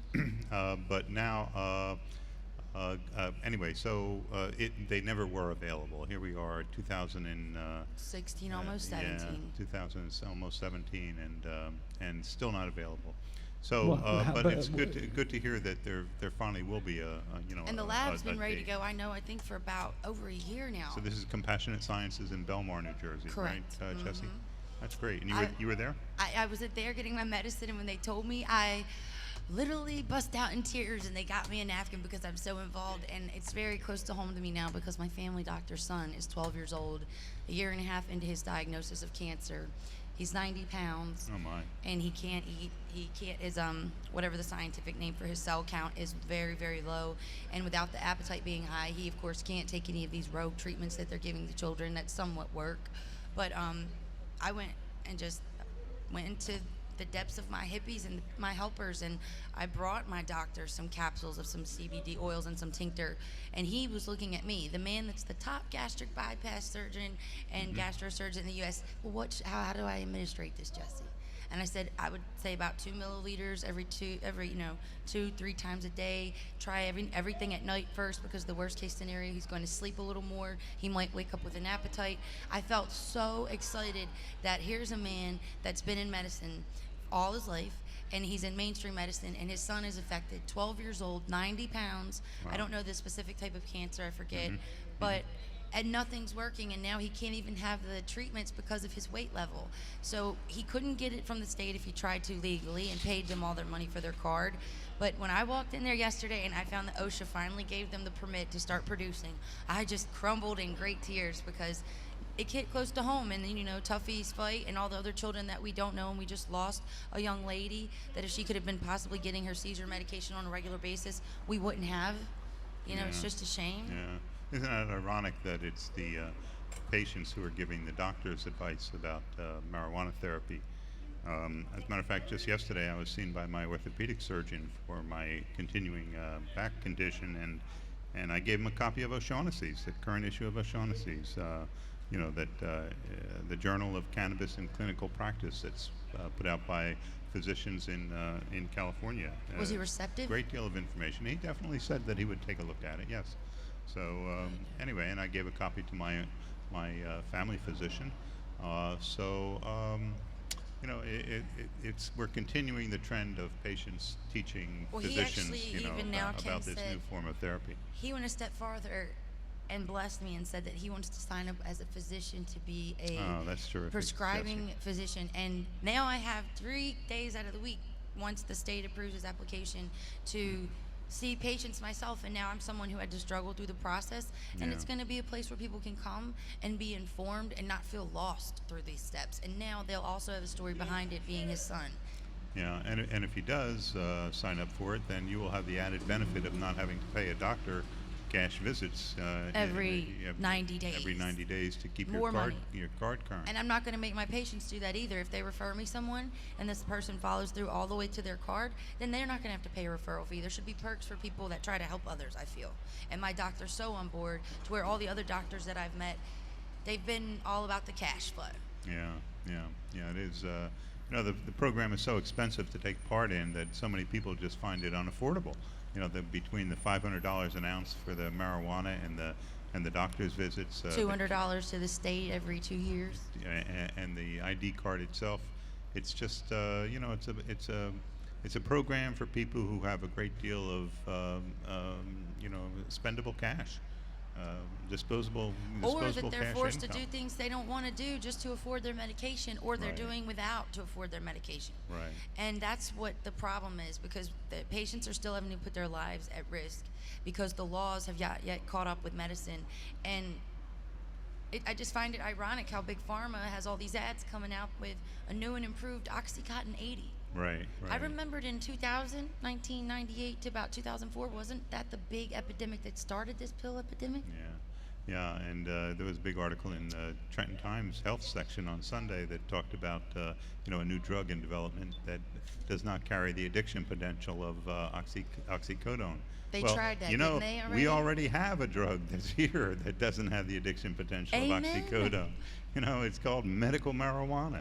With you know. 0 deaths to date. 0. And, you know, there was no mention of that in the article, unfortunately. 0 deaths. Of course, they won't want to say how many people have died. Well, now, because it's getting closer to every home and opiate addiction is affecting not just the people here and there. Everyone can speak to someone who knows someone or has been personally affected. And I think that is when the conversation of we have to do something, and now I have chills. They're not being looked at as drug addicts. They're being looked at as people who were sick, or they were made sick by Big Pharma, and they had no other option. So they ended up losing their battle to addiction because they weren't strong enough against an addiction when they just started out to be sick in the first place. When medical marijuana could have not ever caused that addiction, not ever caused them to have to go through withdrawals that everyone does because of those opiates. They could have started out with the right type of, what's the word I'm looking for, treatment, so that they never would have went down that yellow brick road that turned black. Well, you know, actually, though, you got to make it clear that in that respect, it's an adjunct medicine. It's not either or. They don't have to just use cannabis and no opiates. Right. They can reduce their opiate use in most cases to below half and down as low as like 20%.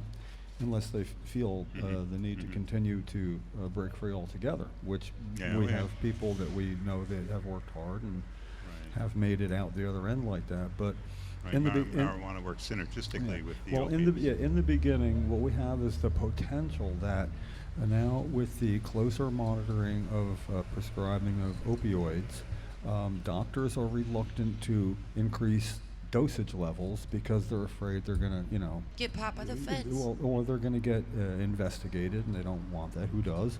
So what happens at some point, patients say, we've had enough. It's not working as well as it used to, or I need something that gets rid of more pain. So the physician at that point would say, no, we could try a different medication or whatever, and the patient often goes to the black market and gets the excess they need there of the same thing, whether it's Percocets or Dilaudid or anything. You can get it on the black market. Now, what happens is they then increase their own dosage rate without the doctor's knowledge, and at some point they can't afford it. In many cases, they find out heroin provides the same relief for 1/3 the price. For a cheaper cost. And this is what the health department tells us. They were the ones this is not against high us, right? times. When This is veterans so. weren't Here's the ones point: against we us. have the capability, without physician being in a registration, having to be registered, just having the right to recommend cannabis because they have the right to prescribe Schedule II narcotics. At that point, where they say, "I need more narcotics," physicians in New Jersey should be able to say, "Would you like to try cannabis?" Would you like to be on medical Because, marijuana? well, not on it. But this And is no, why, you know, Jim. Jesse, see, but that sounds like you're changing over. It has to be added to it. In other words, Or I weaned will not off increase the your dose. opiates and maybe No, try but the start out. No, the first step, yes, that's the end step in working back. The first step. Cannot get more opioids. Not the same thing. You can add cannabis to the same amount I'm recommending. Then when they get that relief, as you well know, and what you're saying is true, they're going to find out this is way better. Amen. So do I need that much opioid? Well, what I'm finding And then they with lower that, and they start lowering it, and they lower it, and Well, what I'm finding, That's and I when- found out from 2 of our medical marijuana patients that unfortunately have to be still on some form of opiate, they walk into their doctor's office a week and a half ago, and their doctor's office has a new doctor that this doctor has appointed to basically go in and take these people. Now, they've been on the same prescription for, say, 15 years, and that's a long time. And they took their dosage, and I believe the one person was taking 30 milligram oxycodone, which they were trying to get off of through the medical marijuana program, and knocked them right down to 5 milligram Percocets a month, and that's it. They took them from 120 30 milligram to 5 milligrams 30 a month. That's it. What in the world would deter that person from going to the street market? Because at that point, the withdrawal systems are either going to go to the street market or they're going to go to the next thing, which is the Suboxone, which there's no money in a cure and there's no money in a comeback. All opiates and Suboxone do are sugarcoat the problem and keep you coming back. And it's a shame. They walk in thinking they're going to their normal doctor, and they get a slap in the face like that. And they're sick and dying people as it is, trying to get medical marijuana to cut down on their opiate use, to hopefully maybe even help or cure them. You know, in a perfect world, that would be reason for having a registration card. Abuse of opiates. I mean, the idea that they could use that as an exit drug. as many people do. Absolutely, absolutely. That wonderful. But they're not even educated that that's a possibility, because I feel like there's so many doctors that believe, and that there's no money in there's no money in a cure, and there's no money in a comeback. That's why prescriptions expire in 30 days. That's why they only give you your pills for 30-day prescriptions unless you're after a certain amount of age and you mail order them. And even at that point, they only allow you to mail order certain types. And it's just like, I saw my grandmother get misdiagnosed for 5 years. She had Parkinson's. And they were like, oh, she's old. Then they were like, oh, it's Alzheimer's. And then finally a neurologist from New Jersey moved to Meridian, Mississippi, looked at her paperwork and said, oh, I'm sorry, Miss Mitchell, this is Parkinson's, was diagnosed for 5 years. If my grandmother could have been able to have medical cannabis rather than all those mail order bags I saw of pills, she could have maybe had a way better ending of her life, a beautiful woman that saved many other lives. It's a shame. There's thousands of shame. Yeah, thousands that's more just what I was them. thinking, Jim. That story is repeated over and over again so many times. I know, it's terrible. It's like we're like screaming to the top of our lungs. This is something that's working. This is something that's helping many people. We are on the right side of this, and eventually we'll be on the other side, and it'll be well recognized. And some will go away happy. Some will start taking those names they've collected and go back to kicking asses along the way. No, you don't get a get-out-of-jail-free card when you were purposefully and offensively, meaning deciding to fight medical marijuana. There should be repercussions for affecting people's lives. So, right now, we need to play the field we have, which is legislative, which is also the advisory panel that will be advising the Commissioner of Health. And yeah, those petitions go in August 1st. They'll start accepting petitions August 1st through the August 31st. The Department of Health will begin to accept certified mail petitions to add qualifying conditions for marijuana therapy in New Jersey. They have it's about time, 8.5 years, Ken, don't you can go to their website. They have a template of instructions and what you would be needing. And this is for 1 month. It closes off at the end of August. Yes, exactly. And I haven't seen many ads. I would not have known as much as I'm involved if I wasn't sitting here next to you, Ken. Yeah, how about that? They're certainly not taking out advertisements in the newspapers. And no, the media. there's it's on their whole website program, if you really ask. is under I wouldn't say lock and key, but certainly is low Well, key. there's lefties had the ignorance is no excuse tour to There, a police how are station ya? or two who said we don't have a law, who actually said that. Yeah. So when police departments don't know, it's. And Jim, I'm not gonna lie, what I had to do for my doctor, with me being on probation because I had to save my own life, and me being the first person, thank you Jesus, to not go to jail, that's why I fight so hard, that scared the ever-loving crap out of me, just driving back and forth to and from just because I had to be freaked out and I couldn't legally go to my dispensary and sign him up yet. And when I walked through those doors yesterday and found out they got their permit, I was so blessed, because now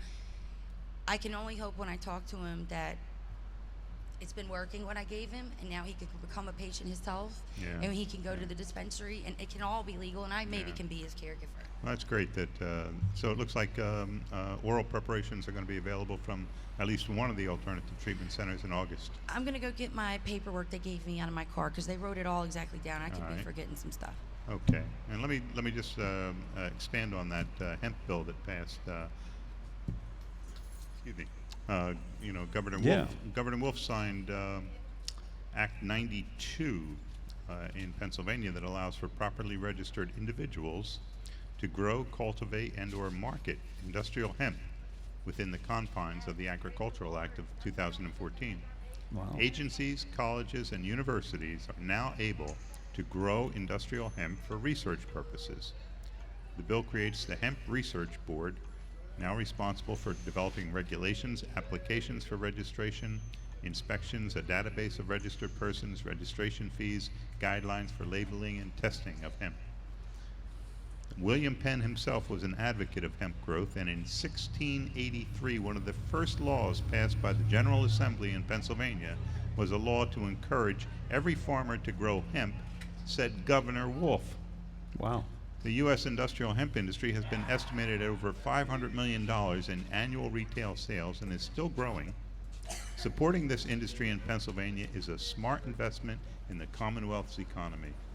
Oh, Governor Wolf could not have been more supportive. I mean, he sounds like a marijuana advocate, like he sounds like Les Stark there, talking about William Penn being an advocate for hemp in New Jersey. That's valuable knowledge. Hemp in Pennsylvania. Yeah, and in New York, Hempstead is where if you agreed to grow hemp for a certain amount of time, they would give you land grant. It was your homestead, your hempstead.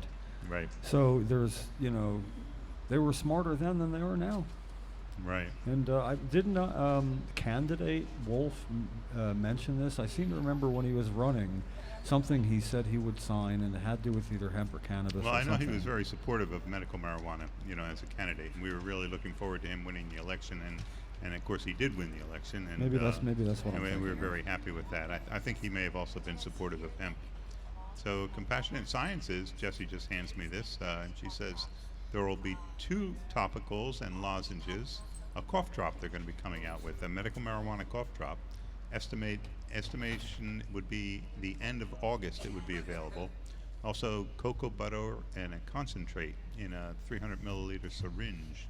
And eventually they're going to work on having a children's syrup eventually.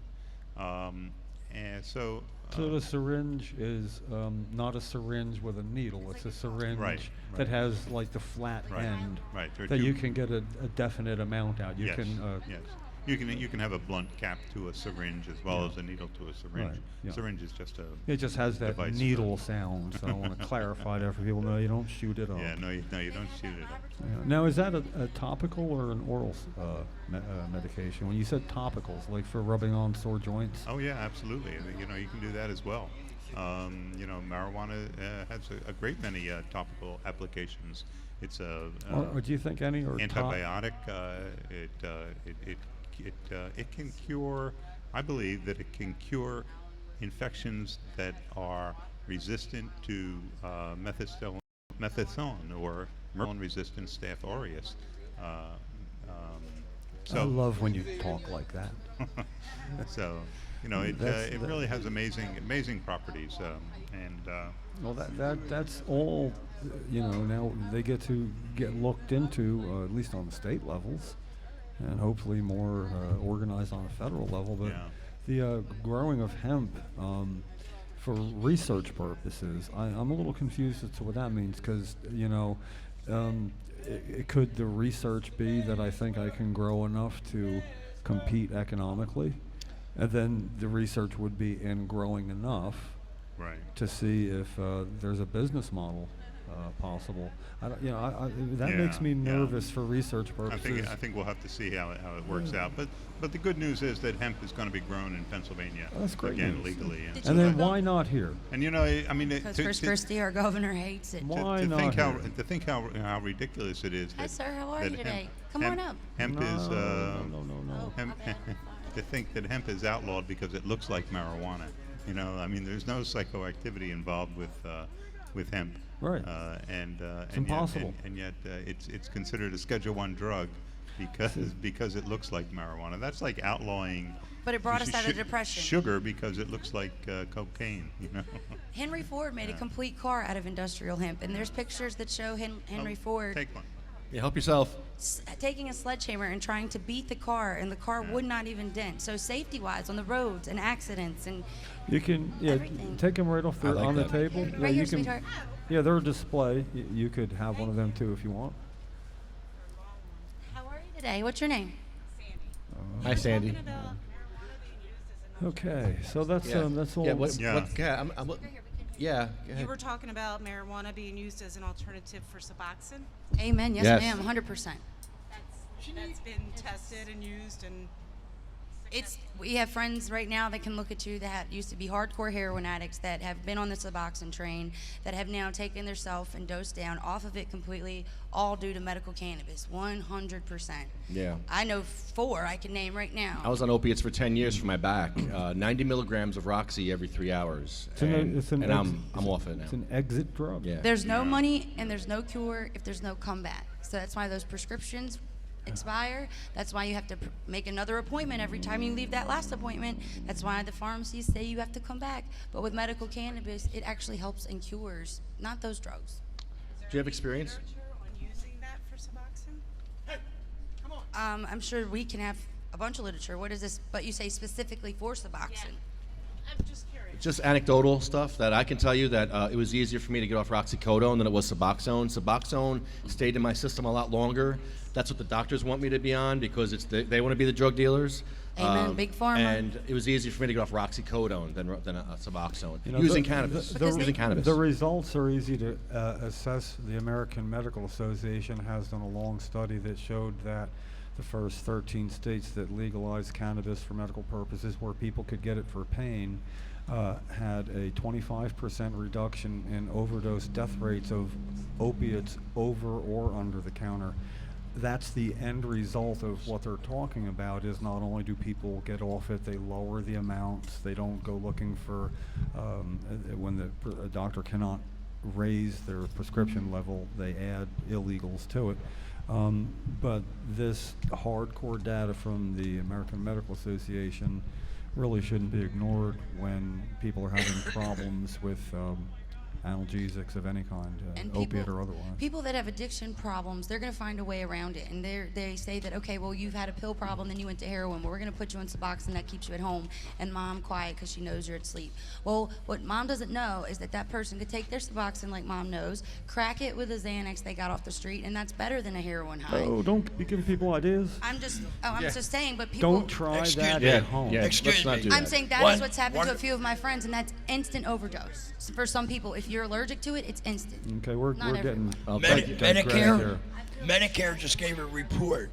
$165 million was saved in Medicare within the legal medical marijuana states where the people that were taking those prescriptions aren't using them. Praise the Lord, praise the Lord. And this report just came out the other day. $165 million. That's the Medicare. Southern end, we know. So you're talking about medical marijuana, not Yes. not liquid. That's Oh, too. either or. Yeah, edibles, tinctures, oils, all of that. Yeah. Thank you so much for Thank stopping. you. Thank you. See, Spread the word. Tell the people. Sorry to interrupt the guy. People come off the street. We gotta, that's part of the podcast here, guys. When they're willing, that one worked out. They always have stories, and I want to know the stories. I feel like when You gotta know when to pull a plug, though. when you ask that question, you got someone close to your heart that you really, truly want to help. Because if you reach out that far to stop by these people that are out here every She came Thursday. for a free hemp break. We did, no? But that's why we do it, so people do come over and we can engage them even briefly, whether it's on the podcast or privately, that they can. It's amazing. Take something away with them. Amazing. So, and we talked about upcoming events now. Yes. Hemp Heals is really tomorrow's Hemp Heals, starting at 6 o'clock in Philadelphia at Penn's Landing. It's really the start of the Democratic National Convention in Philadelphia. There's going to be some activities over the weekend, and then on Monday evening, July 25th at Connie's Rick Rack in South Philly. That's near the Italian Market in South Philly. There's going to be a marijuana event starting at 7 p.m. What does that mean, a marijuana event? Well, there's going to be an event. It's going to be run by. There's going to be Philadelphia Normal there. There's going to be some marijuana activists there who are running it. I think they may be doing some type of smoke out. There's a. It is decriminalized in Philadelphia. Yeah, that takes real Lefty, you have to go. It's like, Lefty, where are you? It's up to $100 I got a spare fine if you're bedroom, smoking it, and 25 for possession. Right. If you're smoking it in public, but I mean, that would They be decriminalize inside a club. Inside a club is kind of a gray area, I think. Private club. Okay. Like the mafioso. What time's it start? 7 o'clock. Connie's Rick Rack in South Philly on Monday, July Maybe I'll 25th. go. Maybe I'll go. As No, part tomorrow. of the. Oh, tomorrow. Tomorrow is Hemp Hills. Hemp Heals is tomorrow. Oh, Hemp Heals That's at the that costs money to get into. That's around $50 a ticket, I believe, to get to. Right. And Connie's Rick Rack. I don't know if there's an admission charge. I'm not aware of that on Monday. But Tuesday, then the 26th of July, is going to be the demonstration from East Coast Cannabis Coalition from 3 to 6 p.m. near City Hall in Philadelphia. Oh, yeah. So, there's a great many activities coming up. Now tomorrow's 26th event is Tuesday, like puts people off, but I understand they had a very good attendance last year and expect the same this year. Thousands of people. Is it like they Thousands. have a broad range of music ongoing? Yeah, I'm just not the person to be really up to date on the musical For acts, Hemp Heels? for Hemp Well, Heels. just- Oh, it's 311. There's actually a couple ex-NFL players. Don't give me on the names, but there's one guy that's been there supporting cannabis seeds and using it for like juices and smoothies for about 6 years now that I know, and he has a whole stand there. Been supporting cannabis seeds before they had the hemp pills, and that's how it kind of became what it is. There's going to be 311. Matashahu? Matashahu. Is that who it is? Yes, Matashahu. God, Yeah, don't get me I think they're lost. the big draw, but I've never heard of him myself. Well, I'm on Greg they Valentine. did well last year, so I would at least guess the $50 charge is well worth it for Oh, people yeah, who want to. It's an all-day event. What time do the doors 6 open? p.m. 6 Oh, I p.m. thought it was all day. The music starts at 6 p.m. Huh. I must be thinking of a different event. I thought this was like all day, like 1 o'clock till on into the night. No? I don't think so. Can't keep up, can Well, It's about medical. Hi there, how are you? Hi. You're beautiful. What was that? we've had this is our 49th podcast. Yeah. here. Yes, ma'am. 2 Next years. week will be our 50th Thursday podcast. Like some information? Thank you. Six And, people are working. If we had a working medical cannabis program, we wouldn't have to be here. But Yeah. people are dying, people are Thank you. suffering Come all get a over New bracelet. Jersey, and we're not going to stand for it. And that's why we're here every You're Thursday. beautiful. With her hurricane. I know they work. I got one for my grandma. You like our bracelets? Did you say they could have? Really? Yes. Oh, yeah. Take a free bracelet. Take 2. Yes. Do you use medical cannabis, know, ma'am? and- Are you a patient? There's some that go in. California, Amen. Oh, okay. So, and with my leg, I can't do it without it. really? Oh, man.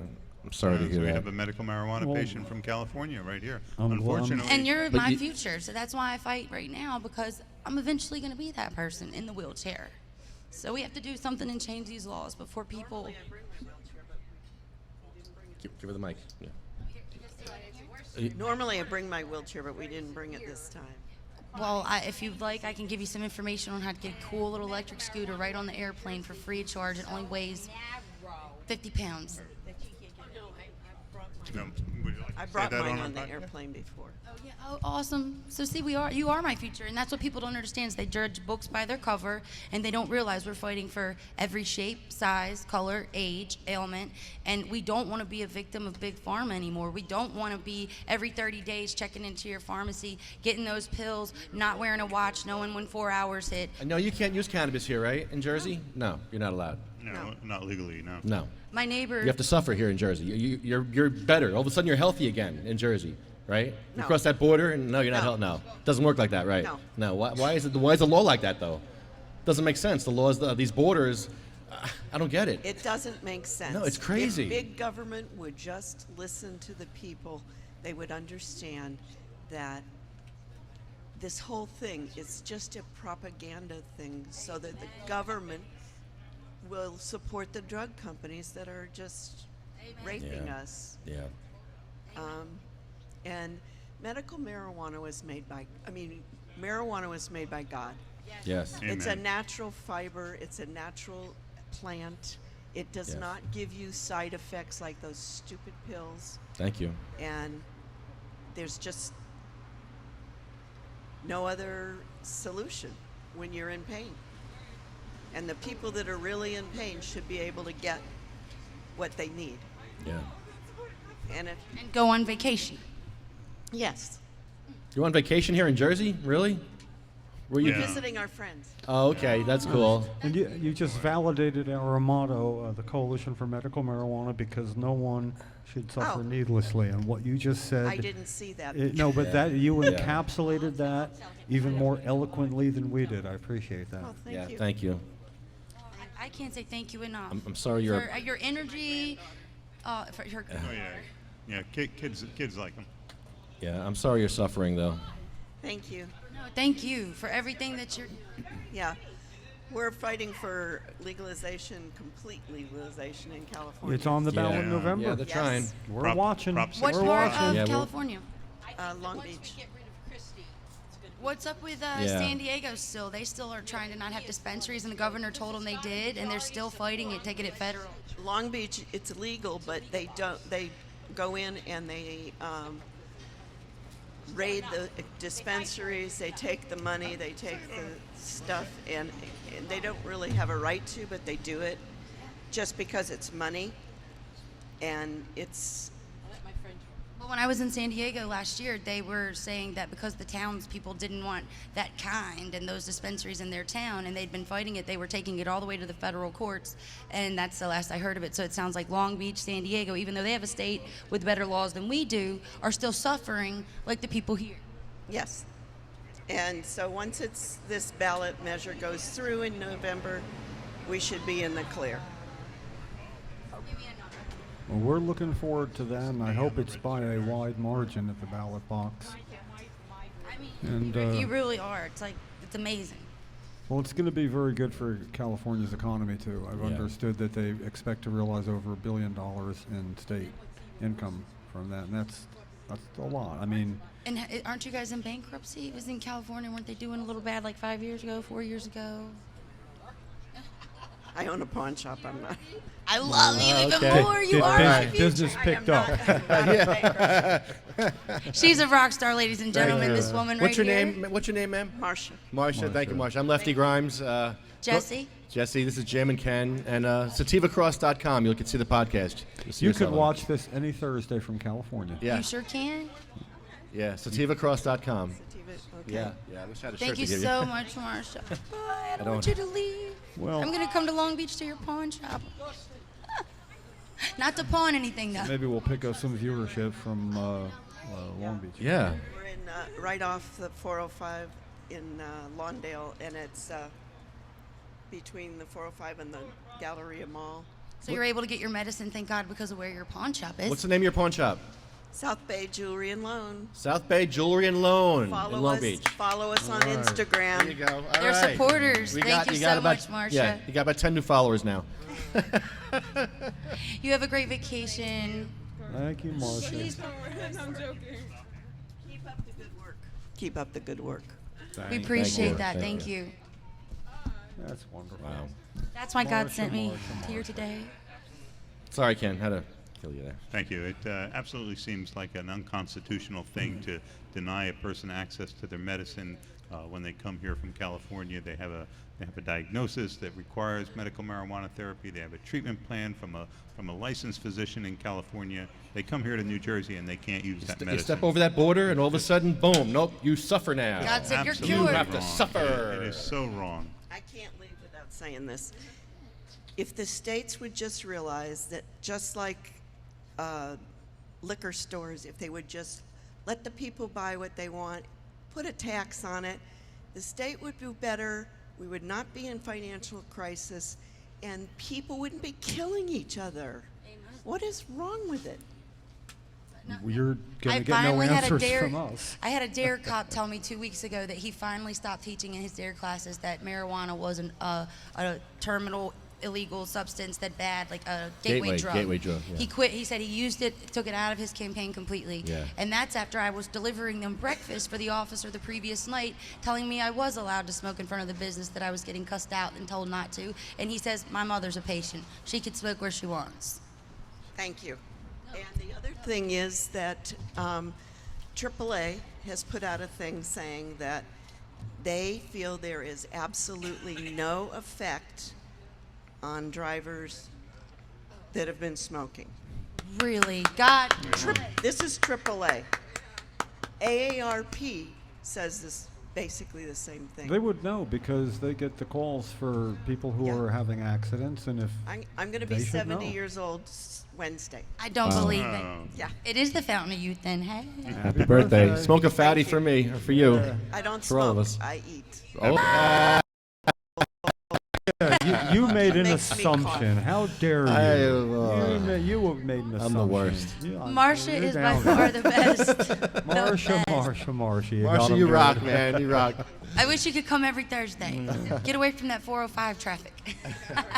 Yeah, and get away from the legal protections. Oh, no. Yeah, legal protection is important these days. Well, you know, she must be cured, though, if she crosses that state line, though. So maybe she's in Jersey, she's cured. And, you know, we respect people's driver's licenses from other states, and, you know, automobiles kill as much as anything.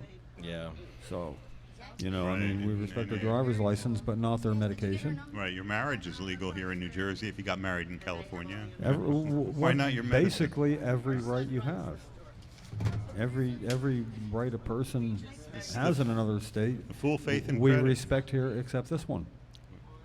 And we know in New Jersey that States are supposed to give full faith and credit to the laws of other states. But you know what? In New Jersey, it's town to town that they enforce the laws. We've learned that through the Ignorance is No Excuse tour, that every town is different. One town you could be smoking weed at the police station. The next town, you're in the police station, arrested for smoking weed. Yeah, but there's a difference between ignorance and there's a difference between you know, the laws. And you know, I mean, the laws are based on a misinterpretation of the Constitution. The ignorance that you're speaking of is just, you know, a simple question of ignorance that needs to be, you know, educated. Yeah.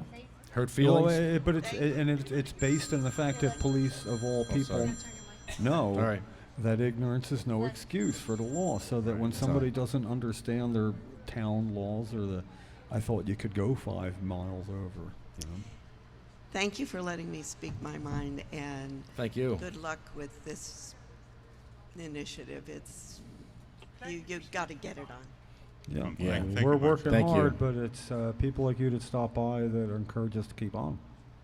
Amen, Marsha. You did your part and more today. Thank you so much.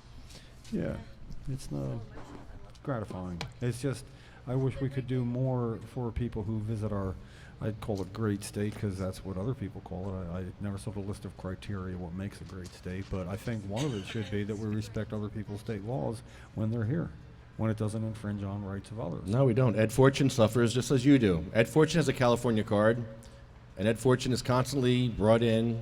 He has charges right now for cannabis, for having a roach in his hat. Why can't he get a New Jersey card? He can't afford it, and it's a failed program, and you know, he has better things to do with his life than be part of a failed program. Amen. That's why my doctor and me are going to try to work to be the lowest priced doctor in the state of New Jersey. And there ain't no such thing as prescription renewal charges every 90 days. Oh, hi, Marcia. You back? I'm back. What do you got? What you got?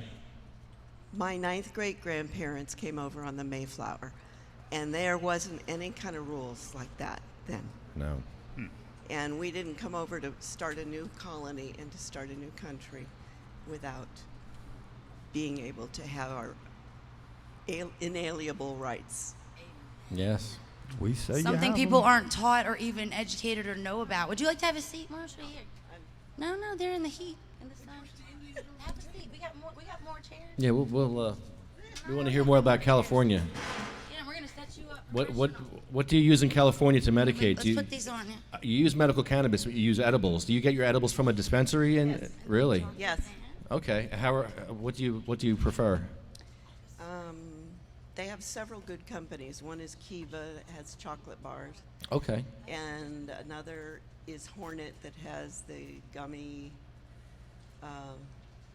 bears. Well, they're not gummy bears, they're squares, but gummy squares. But they have candy. They have candy and all kinds of. They have gum. They have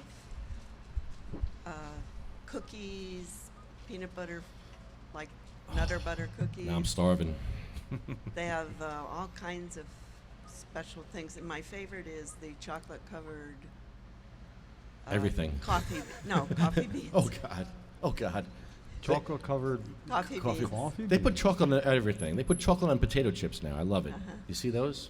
Yeah. Chocolate potato chips. And the other thing they do is they call them killer goldfish. Oh and no. It's goldfish with cannabis butter on it. Cleo, did you hear that? Okay, let's work on that. A new endeavor. I like that. There's really no limit to the variety then of what you can get. No.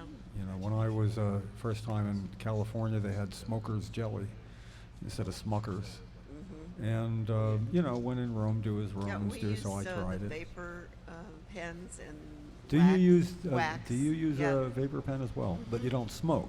No, Okay. it's not the same thing. No, I understand Yeah, that. right. Yeah, but we want to make sure everybody understands that because people who are, well, The I don't want to smoking makes smoke. me cough, and I never smoked before. But you so get the why- same instant relief from Oh, yeah. vaporization, so that you could vaporize and take care of it, and then have an edible and it lasts longer. The difference is that the edible it takes a little longer to kick in. It's about 45 minutes, but How long do you find it lasts? It lasts about 4 or 5 hours Yeah. Right. of pain-free. So that'll or help. longer. That'll help get you through a night's sleeping then too. Oh, yeah. Yeah. That's important. Yeah. And then the dispensaries are convenient to your Oh, home? yes. Yeah, Santa Monica. Oh, Santa Monica. We're real close to Mhm, there. mhm. And, I used to live in Santa Monica. Lived on 5th Street. yeah, they're really on top of things, and they have people that are trained to give you dosage information.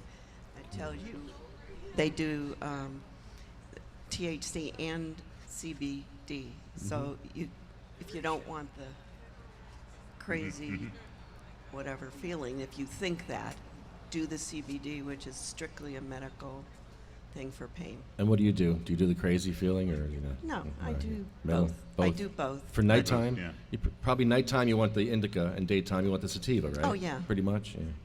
Most patients are that way. Yeah. But I don't do it every day. It just depends on my pain level. Oh, really? How often? It depends on what I'm doing. If I'm doing a lot of walking, I have to have the CBD.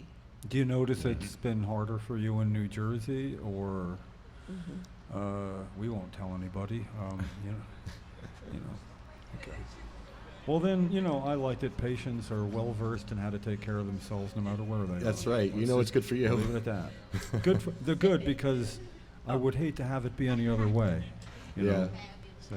Okay. I see your friends are calling you, Marcia. Yeah. But, Okay. you know, Listen, Thank you very much. The Weed Man's Thank you so Joint much. is down the street. The Weed Man's Joint. Go there for some chicken wings. It's a it's a cannabis-friendly place. Yeah. Oh, you've been there? Yeah. Ready? Okay. Yeah, you'll have a good time with the They're joint. making Marcia leave. She's got to leave us now, Say all the yes. way from Cali, Bye, but she's Marcia. awesome. Say Lefty yeah, sent you, and thank you, Marcia. Marcia, quite enlightening. Thank you. Quite Yeah, enlightening, yeah. You know, and it really So, highlights the you know, lack of yeah. reciprocity. Right, and of course, you know, Governor Christie complains that California is the Wild West. But Yeah, we don't wanna be what like he's that. really talking about is a sophisticated industry out there. You know, an industry that people can go, they have access to the medicine. It's allowed for any condition that a doctor feels may benefit a patient. And so here you have a 69-year-old woman, Marcia, who uses the dispensaries out in California.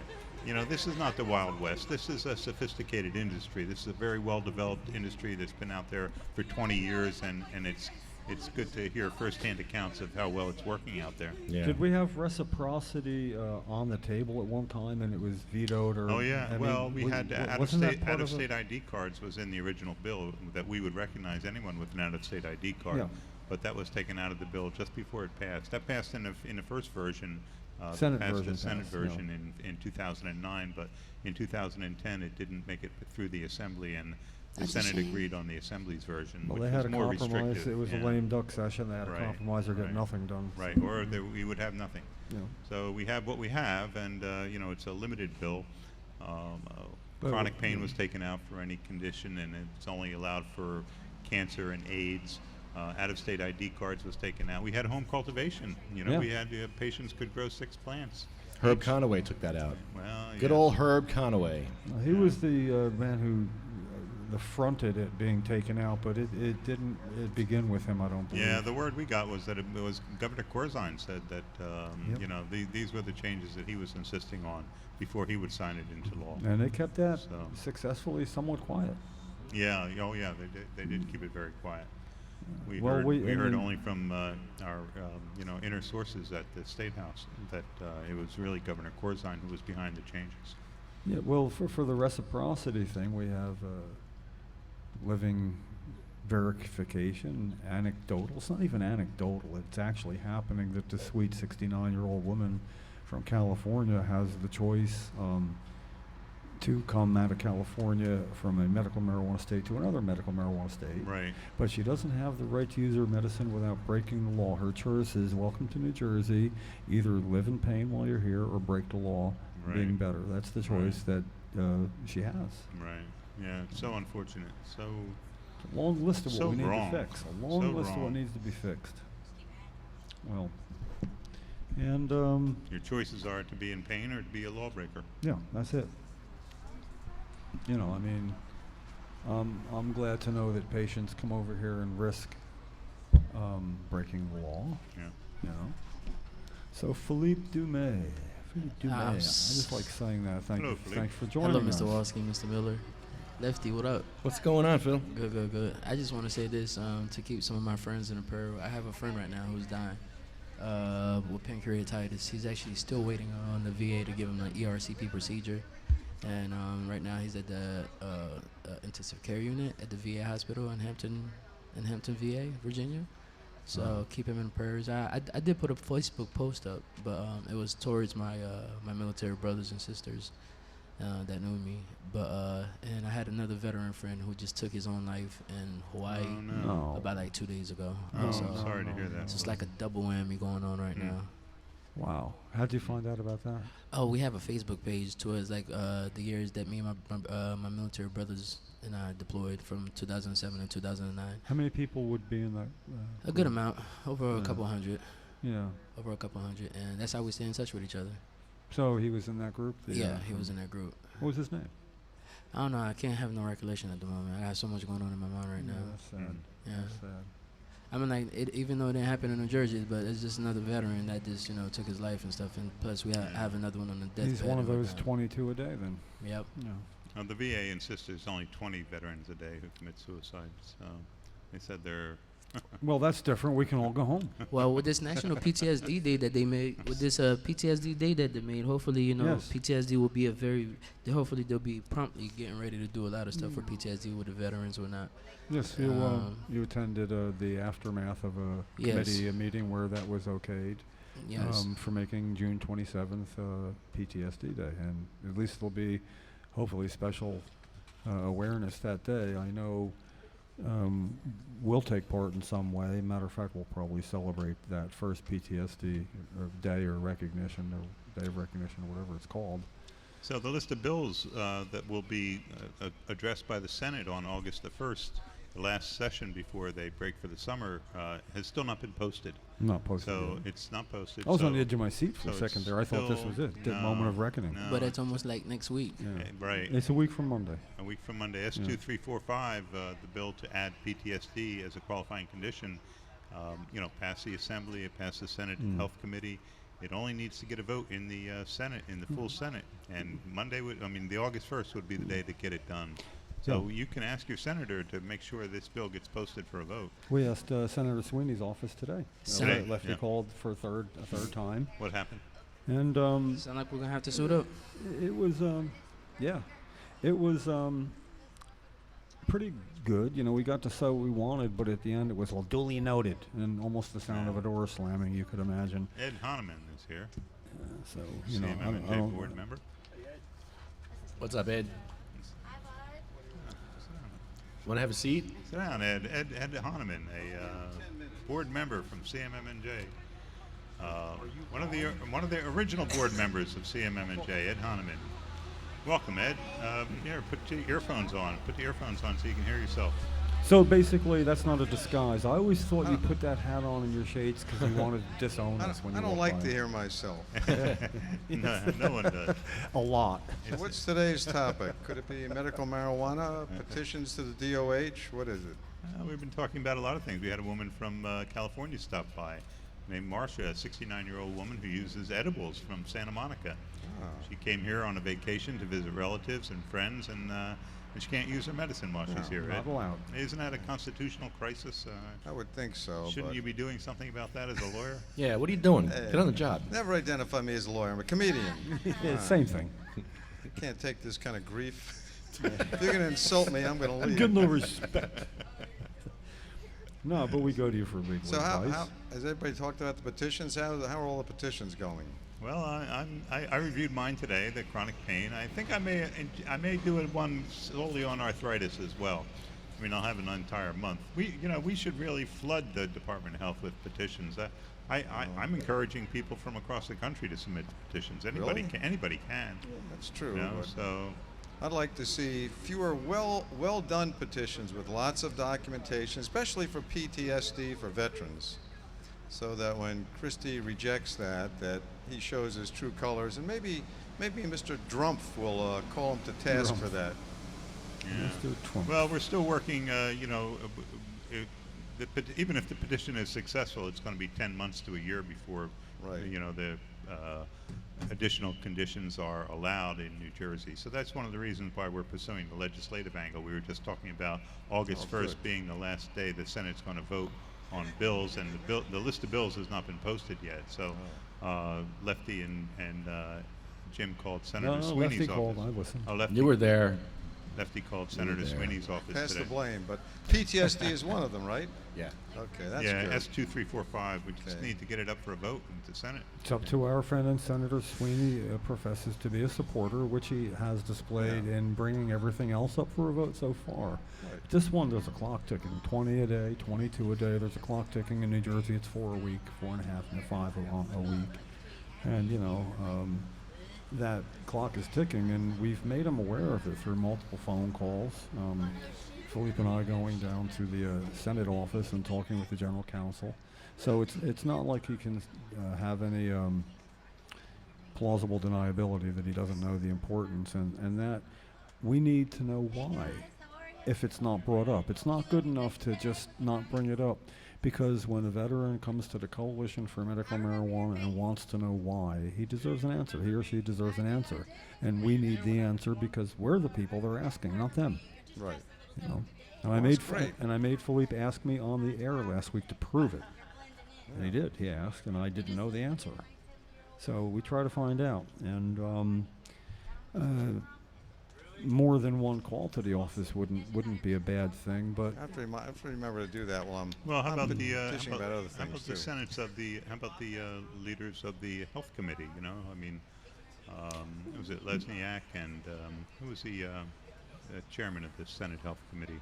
Vitale. Senator Vitale. He's he's an excellent supporter. I'm Well, sure Senator Diane Allen, And a Diane Allen, yeah, Republican right. who supports of some standing in the Republican Party, or Tom Kaine Jr., who could likely vote for it. Anybody that might support it should. But most importantly, Senator Nick Scutari is the one, according to the General Counsel, Fuquan, I forget his last name. I called Scutari's office. Yeah, he's there. They say that it's pretty standard for the person who sponsored the bill, wrote the bill, to call and ask for it to be posted. And by not doing it, that's the signal to Sweeney that he doesn't need to do it. He's got transportation trust fund stuff going on. He's got a lot to concern himself with. And without the primary sponsor calling and saying, "I'd like it brought up," tell him no. But we don't have. But Jim, we probably have to wait until some of those other issues are resolved, because they are I pressing issues. I understand. That's said with broad public sarcasm, and I appreciate that. That's you don't think that, but that is pretty much, you're right. That'll be the cookie cutter answer to why it didn't get done. Right. And that'll be somebody else's fault. If Prida had to agree to my thing and the governor didn't, then I blame them. And Yeah, I have the votes here. Fred Madden was a Democrat vice chairman. He voted no, and along with two other Democrats, Senator Cody and Senator Rice. Senator Dick Cody. Senator who? Senator Dick Cody. Senator Dick? Cody. Wait, what's his name? Richard Cody voted no. Dick. And so that was kind of concerning. Here we had 3 Democrats on this health committee. Yeah. So liberal. And supposedly liberal Democrats who all voted no to add post-traumatic stress disorder to the list of qualifying conditions. I got a question. What if you're gonna vote for a qualifying condition? What's your pick? What are you picking first?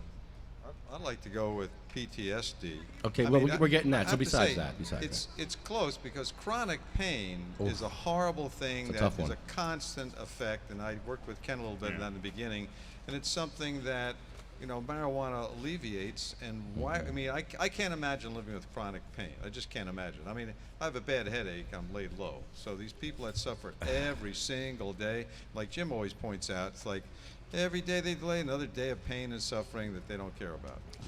Ken, what's your pick? What would you pick? Well, I agree that chronic pain, probably more people can benefit from that. But and of course, post-traumatic stress disorder, I've been committed to having that as the first qualifying condition we add out of respect for our veterans and so many others who suffer from PTSD. But I would also like to see chronic anxiety added as a qualifying condition. You know, doctors, I mean, people go to psychiatrists and get tranquilizers for chronic anxiety. It can be a crippling disease. It can cause so much stress in a person's life. And marijuana can relieve that anxiety safely, and more safely than the tranquilizers that are used now. So I would definitely like to see chronic anxiety also added. What about you, Jim? What do you think? Menstrual cramps. Amen. Menstrual cramps? Yeah. No joke. No pun. I'm hearing you. I hear you. That's a large population, and it affects. I don't know how many millions and millions and millions of women, but then they have to deal with that, the effects of menstrual cramps within their own family. And that affects the way they relate to their husband and children at times, much like when a person's in pain of anything. So I say menstrual cramps. Okay, well, I'm going to make my own video. I know you guys are going to send your paperwork in. I'm making a video, and I'm going to make a dartboard and send them a dartboard with all these diseases on it, and just have them pick one, because I don't want to choose who suffers and who doesn't. I just don't think it's fair that I get to choose who suffers and who doesn't. I just don't think it's right. I'm sorry. Isn't that kind of playing chess with people's lives? And Yeah. Isn't that Yeah. wrong Yeah, morally? so I won't do that. Well, you know, if it's playing and it's benefiting them, to do nothing would be wrong. So I think if you're going to do something, you do have the right to. You know, I chose post-traumatic stress to be something I wanted to champion, and we've kept it front and center at every podcast this year because of the ramifications of failure of their medication with swift and severe suicide, more combat veterans killing themselves than killed in combat. And it just seemed like an immediate thing, and knowing the civilian population's reasons for having post-traumatic stress and being totally discounted, that the veterans could open the doors for them. So it was post-traumatic stress. It has a good champion, combat veterans, and a lot of the sickest and meekest citizens of our country. And toughest. And you know, Lefty, some of these the gains in marijuana reform are incremental. You know, so I think we have to accept the fact that it's going piecemeal. It's going bit by bit. We are moving the ball forward. You know, down the goal line, towards the goal line. That's the playing field. Yeah. I mean, it is way high. We could debate that forever, why it's not fair and not right, but it is. So I agree. Recognizing what is and using that to the best of our abilities, we need to do. What gets me, what really upsets me is that many people in California are opposed to the Adult Use of Marijuana Act there because of certain limitations in the Adult Use of Marijuana Act. You know, but this act is legalization of marijuana in California. It's you know, this would have a profound effect on marijuana reform throughout the country and throughout the world. When I believe, not if, but when California passes this act on November 8th. So is there organized resistance, you're saying? There's a great deal of organized resistance. From people who have a financial stake in it being a different law? From people who have a financial stake in marijuana being currently illegal and keeping marijuana illegal. Okay. You know, it's an unholy alliance of marijuana growers and police. Yes. You know, who get together and say, no, sounds like a Francis Ford Coppola movie. And Ken, how ironic is that Colorado started this movement, like officially got it on the table, was the first plunger, and now I've been to a few different countries, and the universities in these countries are flying people, just growers like myself, out there because they want to get their university set up with grows. They want Jamaica, for one, that I've worked privately with. They are bringing their plants in directly from Colorado and flying the growers in directly from Colorado because they're seeing what's happened after full legalization. So why would this be going on if it was such a bad, terrible thing for the state? Well, I think hopefully, and believe Ken's right. I also believe this is going to be passed. I don't think that opposition is going to be successful.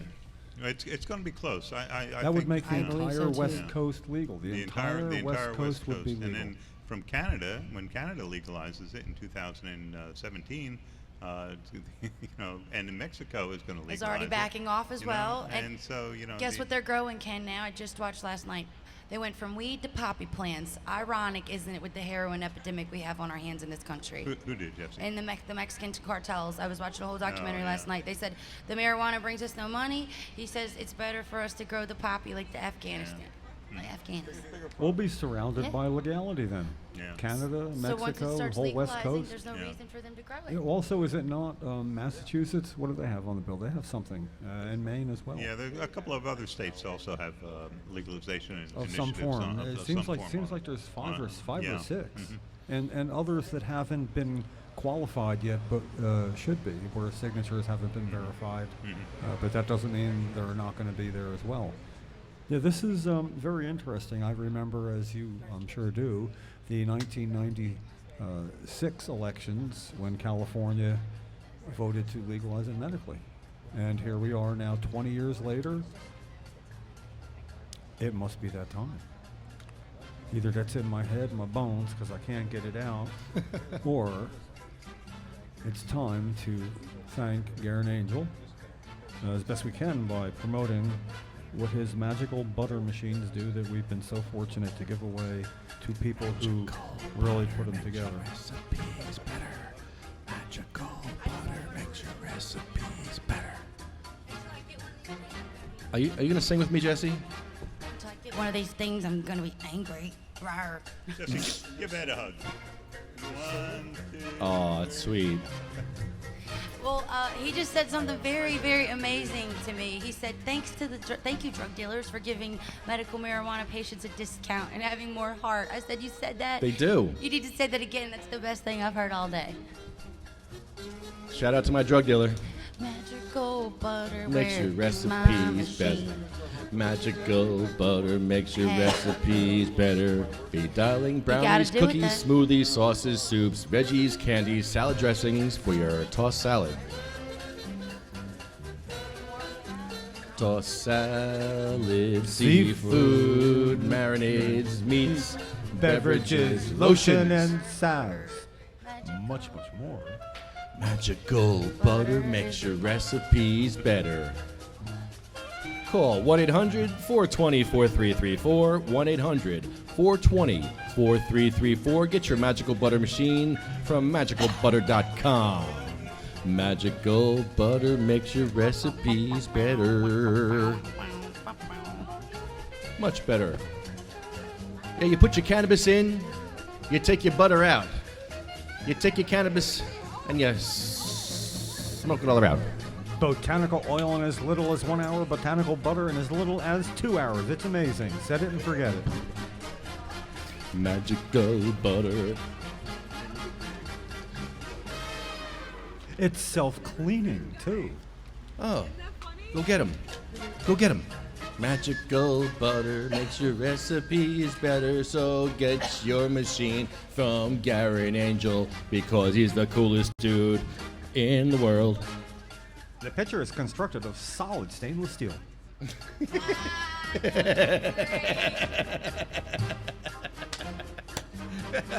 Their exclusive technology ensures even heating. Did you know it makes 2 to 5 cups, 475 to 1180 milliliters per cycle? That's amazing. I wouldn't have thought anything over 1,000 milliliters. That's almost like 1180. That's almost 1,200 milliliters. Wow. I can't hear you. What are you saying? I'm just saying. I probably shouldn't say. I said, but where's all the priced weed so we can make our butter instead of $500 an ounce? Yeah, I can't afford $500 an ounce. I can't afford $500 That's like a an car ounce. that most I can't people dream afford of. $500 an ounce from the dispensary. That's actually really like I my truck note. live in a state with a failed medical marijuana program where people suffer and die. That's really a horrible song. With a lot of property like taxes, white rap? with a lot of funds that have been reappropriated, with a lot of problems, with a lot of budget deficit, why can't the patients at least not suffer if they're paying these prices for New Jersey lifestyle? Which is what? What? New Jersey lifestyle. To be held down as a patient, to pay whatever the doctor wants you to for the piece of plastic, then $200 to the state to not be able to get your medicine because you can't afford it because it's $500 an ounce. People, the state of New Jersey. My problem is I got my card to protect me from police. Me and you as well. The card is for police. It's not for anything else but to keep me protected from the police. And that's that's why a I have a shame. card. And you know what? I found that the police don't even know we have a law. That Most my of card them. means crap. What am I doing? Going to court for the third time. Our cards mean crap in this state. I would like to know because I thought I was going the last time, and then the prosecutor was trying to mumble jumble fast words past me and say he could take my ticket and downgrade it to a no point. I said, no, I'm not guilty. And he said, oh, well, the officer's not here. We'll have to take it to trial. Well, I thought we were there for trial that day, and I thought that it should have been dismissed. And the judge was just like, see you next appointment date. So I feel just jerked around, and I'm going to go add a projector in there. I'm going to go in there with my clean driving record. It's all on video. Would the judge like to watch the whole thing, or would he like to watch parts of it? I'm going to have my projector out, and if the officer's there, I would really like to be able to cross-examine and question him. Yeah, that'd be great. And I'm gonna. I think I paid enough money to the state of New Jersey to be a sick and dying person at the hands of someone of domestic violence, not just domestic, but felony assault and battery, who did a year probation from the rest of my life to be in shambles. And all I'm trying to do is treat myself. So now I'm going to police stations to educate them because they think medical marijuana is not legal in the state of New Jersey. People are still being arrested, sick and dying patients. And now we're also having to go to court more than once, more than twice, more than 3 times, where they could wear you down and you just finally say, yeah, I'll take that no point thing, pay your fines, and keep it moving. Well, they found the wrong one. Not this one. No date yet. It's not. That's another thing. They won't give me a date. It just randomly is going to come in the mail, and then 2 days before that court date, they might send you a cancellation date. So I'm at the mercy of them on all my scheduling once again. For a careless driving and endangering others ticket while parked at a gas pump, because they did not appreciate the fact that a few small patients went into their police department to educate them on the laws, to where when we walked out of the police department, we still had an officer not educated on the laws and told us that we couldn't smoke after the chief of the That's right. station told us we could smoke. That's right. So within this one sentence, how many times have you said could not? I got confused speaking. 17. Yeah. So as a patient, where do you know your lines and where do you draw them? We don't know. We have to find out together. But yet I'm still having to thank God I'm disabled and I don't have to be at a 9 to 5. Otherwise, I'd be taking days off of my job. I wouldn't be able to do that. And then I would have had to have taken that plea. And after 2 days of sitting in court, seeing 2 full courtrooms, I saw not one person stand up for theirself. And everybody took either the lower charge or just got put in jail. It's a shame. It's a shame that my father was one of those officers, and I feel like every time that I do something like this, he's very proud of me because he doesn't believe in policing that way.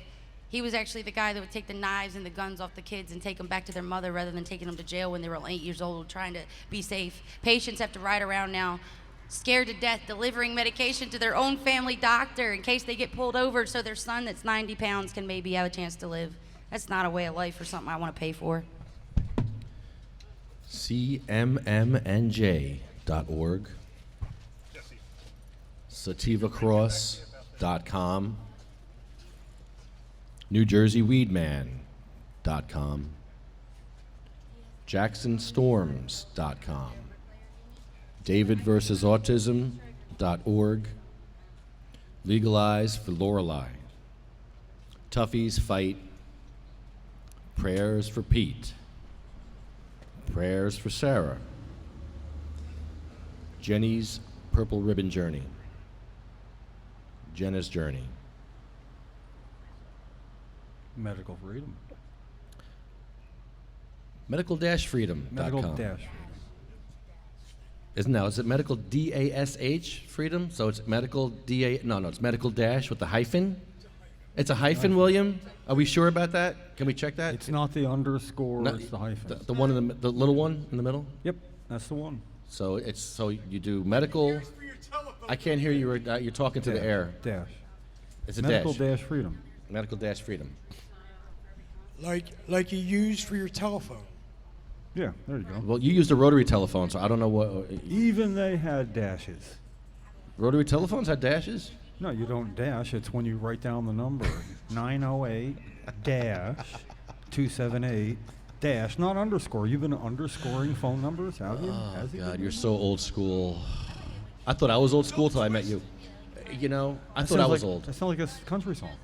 You guys are really old. I was old school till I met you. Yeah, now you're really old school. Now you funny, too. American refugees, Vivian Wilson and the Wilson family, Sarah Estrella and the Estrella family, Jackson Storms and the Storms family, the Fornbachers, Claudia and her family. And then we have the patients who are still waiting for cannabis, like Chad, who just died. He was unable to get what he needed. If he had access to oil years ago, he may still be alive today. But he didn't have that access. His mom tried. Philippe's combat buddy who killed himself 2 days ago in Hawaii. Yeah, we just heard about that. We can't say that cannabis definitively would have helped. It would have helped. And It would I have helped. hope he had access to it there. He should have, but maybe not. Yeah. And of course, I watched a woman die over a period of years and stand up for herself from a wheelchair sitting down, and did that knowing it would be too late for her, so we'd get to where we are today. And I'll be damned if I'm going to sit around and think how disappointed Cheryl would have been to know how this turned out. You know, this would not have been acceptable at all. No. Not at all. She'd be out here with us. Quite frankly, if they'd named the law after Cheryl, as several people thought should have happened, me one of them, I'd have a petition to have her name taken off. She'd be disgusted. I would have been disgusted. I would have had her Cheryl, name taken off. Cheryl, she would take her name off this law. Absolutely. You know. Anyway, that's wow. That's a fact, and it's good to remember those who knew the benefits, but didn't know what it was like to not look over their shoulder. You know. I look over my shoulder in Patterson. You should. You've been warned. We've been warned that we will be arrested in Patterson, and the medical marijuana law means absolutely nothing in Patterson. Well, and I know if Cheryl was it's not alive, an actual right in Patterson. It's a half a right. He said it was not an actual right. It's a quarter of a right. It's a piece of a right. I didn't know there were actual rights and non-actual rights. I thought all statute was actual. Yeah, I guess. Yeah. Not in Patterson.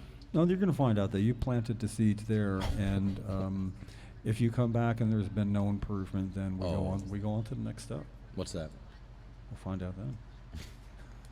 You don't want to know. I think it would be legal action. It would be seeking legal action and making this well known, and perhaps even a fundraiser, a podcast fundraiser, to be able to take legal action. Because even if somebody donates their time, there's filing fees and things that cost. Yes. And even if they donate their time, they have secretaries and fact checkers and getters and paralegals, and they got to get paid.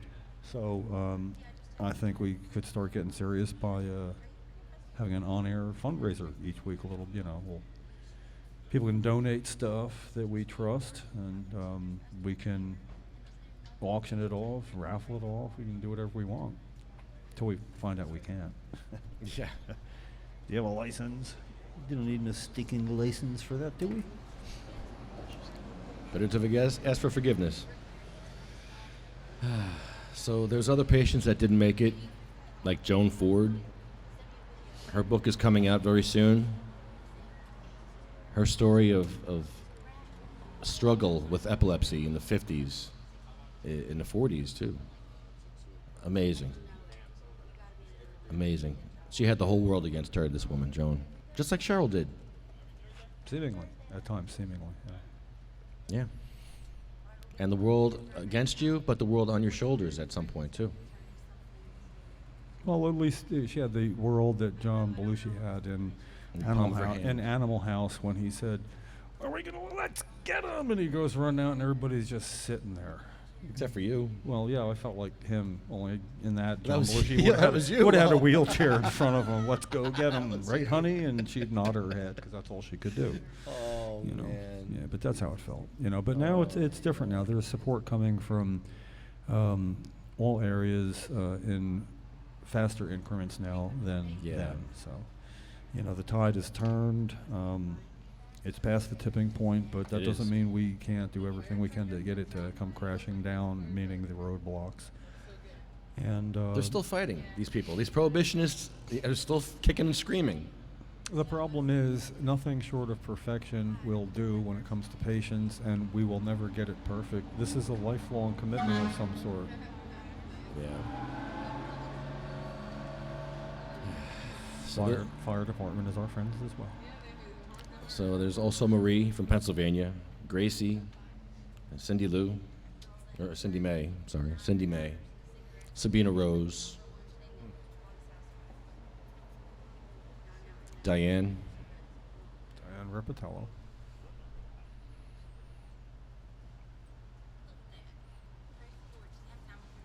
Yeah. This is the sad part where we end the podcast remembering with what's called the Ode to Remembrance. I mention it briefly every week, that after World War I, a poet, I believe his poetry, wrote 5 stanzas, I believe, an ode to remembrance in memory and honor of those who lost their lives during World War I. And it was then read often in England, Europe, Australia, New Zealand, sparingly here. But words from the 4th stanza are engraved in stone over the entryway into the War Memorial Auditorium. And it is words from that 4th stanza that we choose to associate with those who died before their time, during the struggle, or even those who could have been helped and they weren't part of the struggle. It doesn't matter. We struggle for them. So we remember them, and I find these words every week incredibly poignant because they deserve to be remembered. They shall grow not old, as we that are left grow old. Age shall not weary them, nor the years condemn. At the going down of the sun, and in the morning, we will remember them. We will remember them.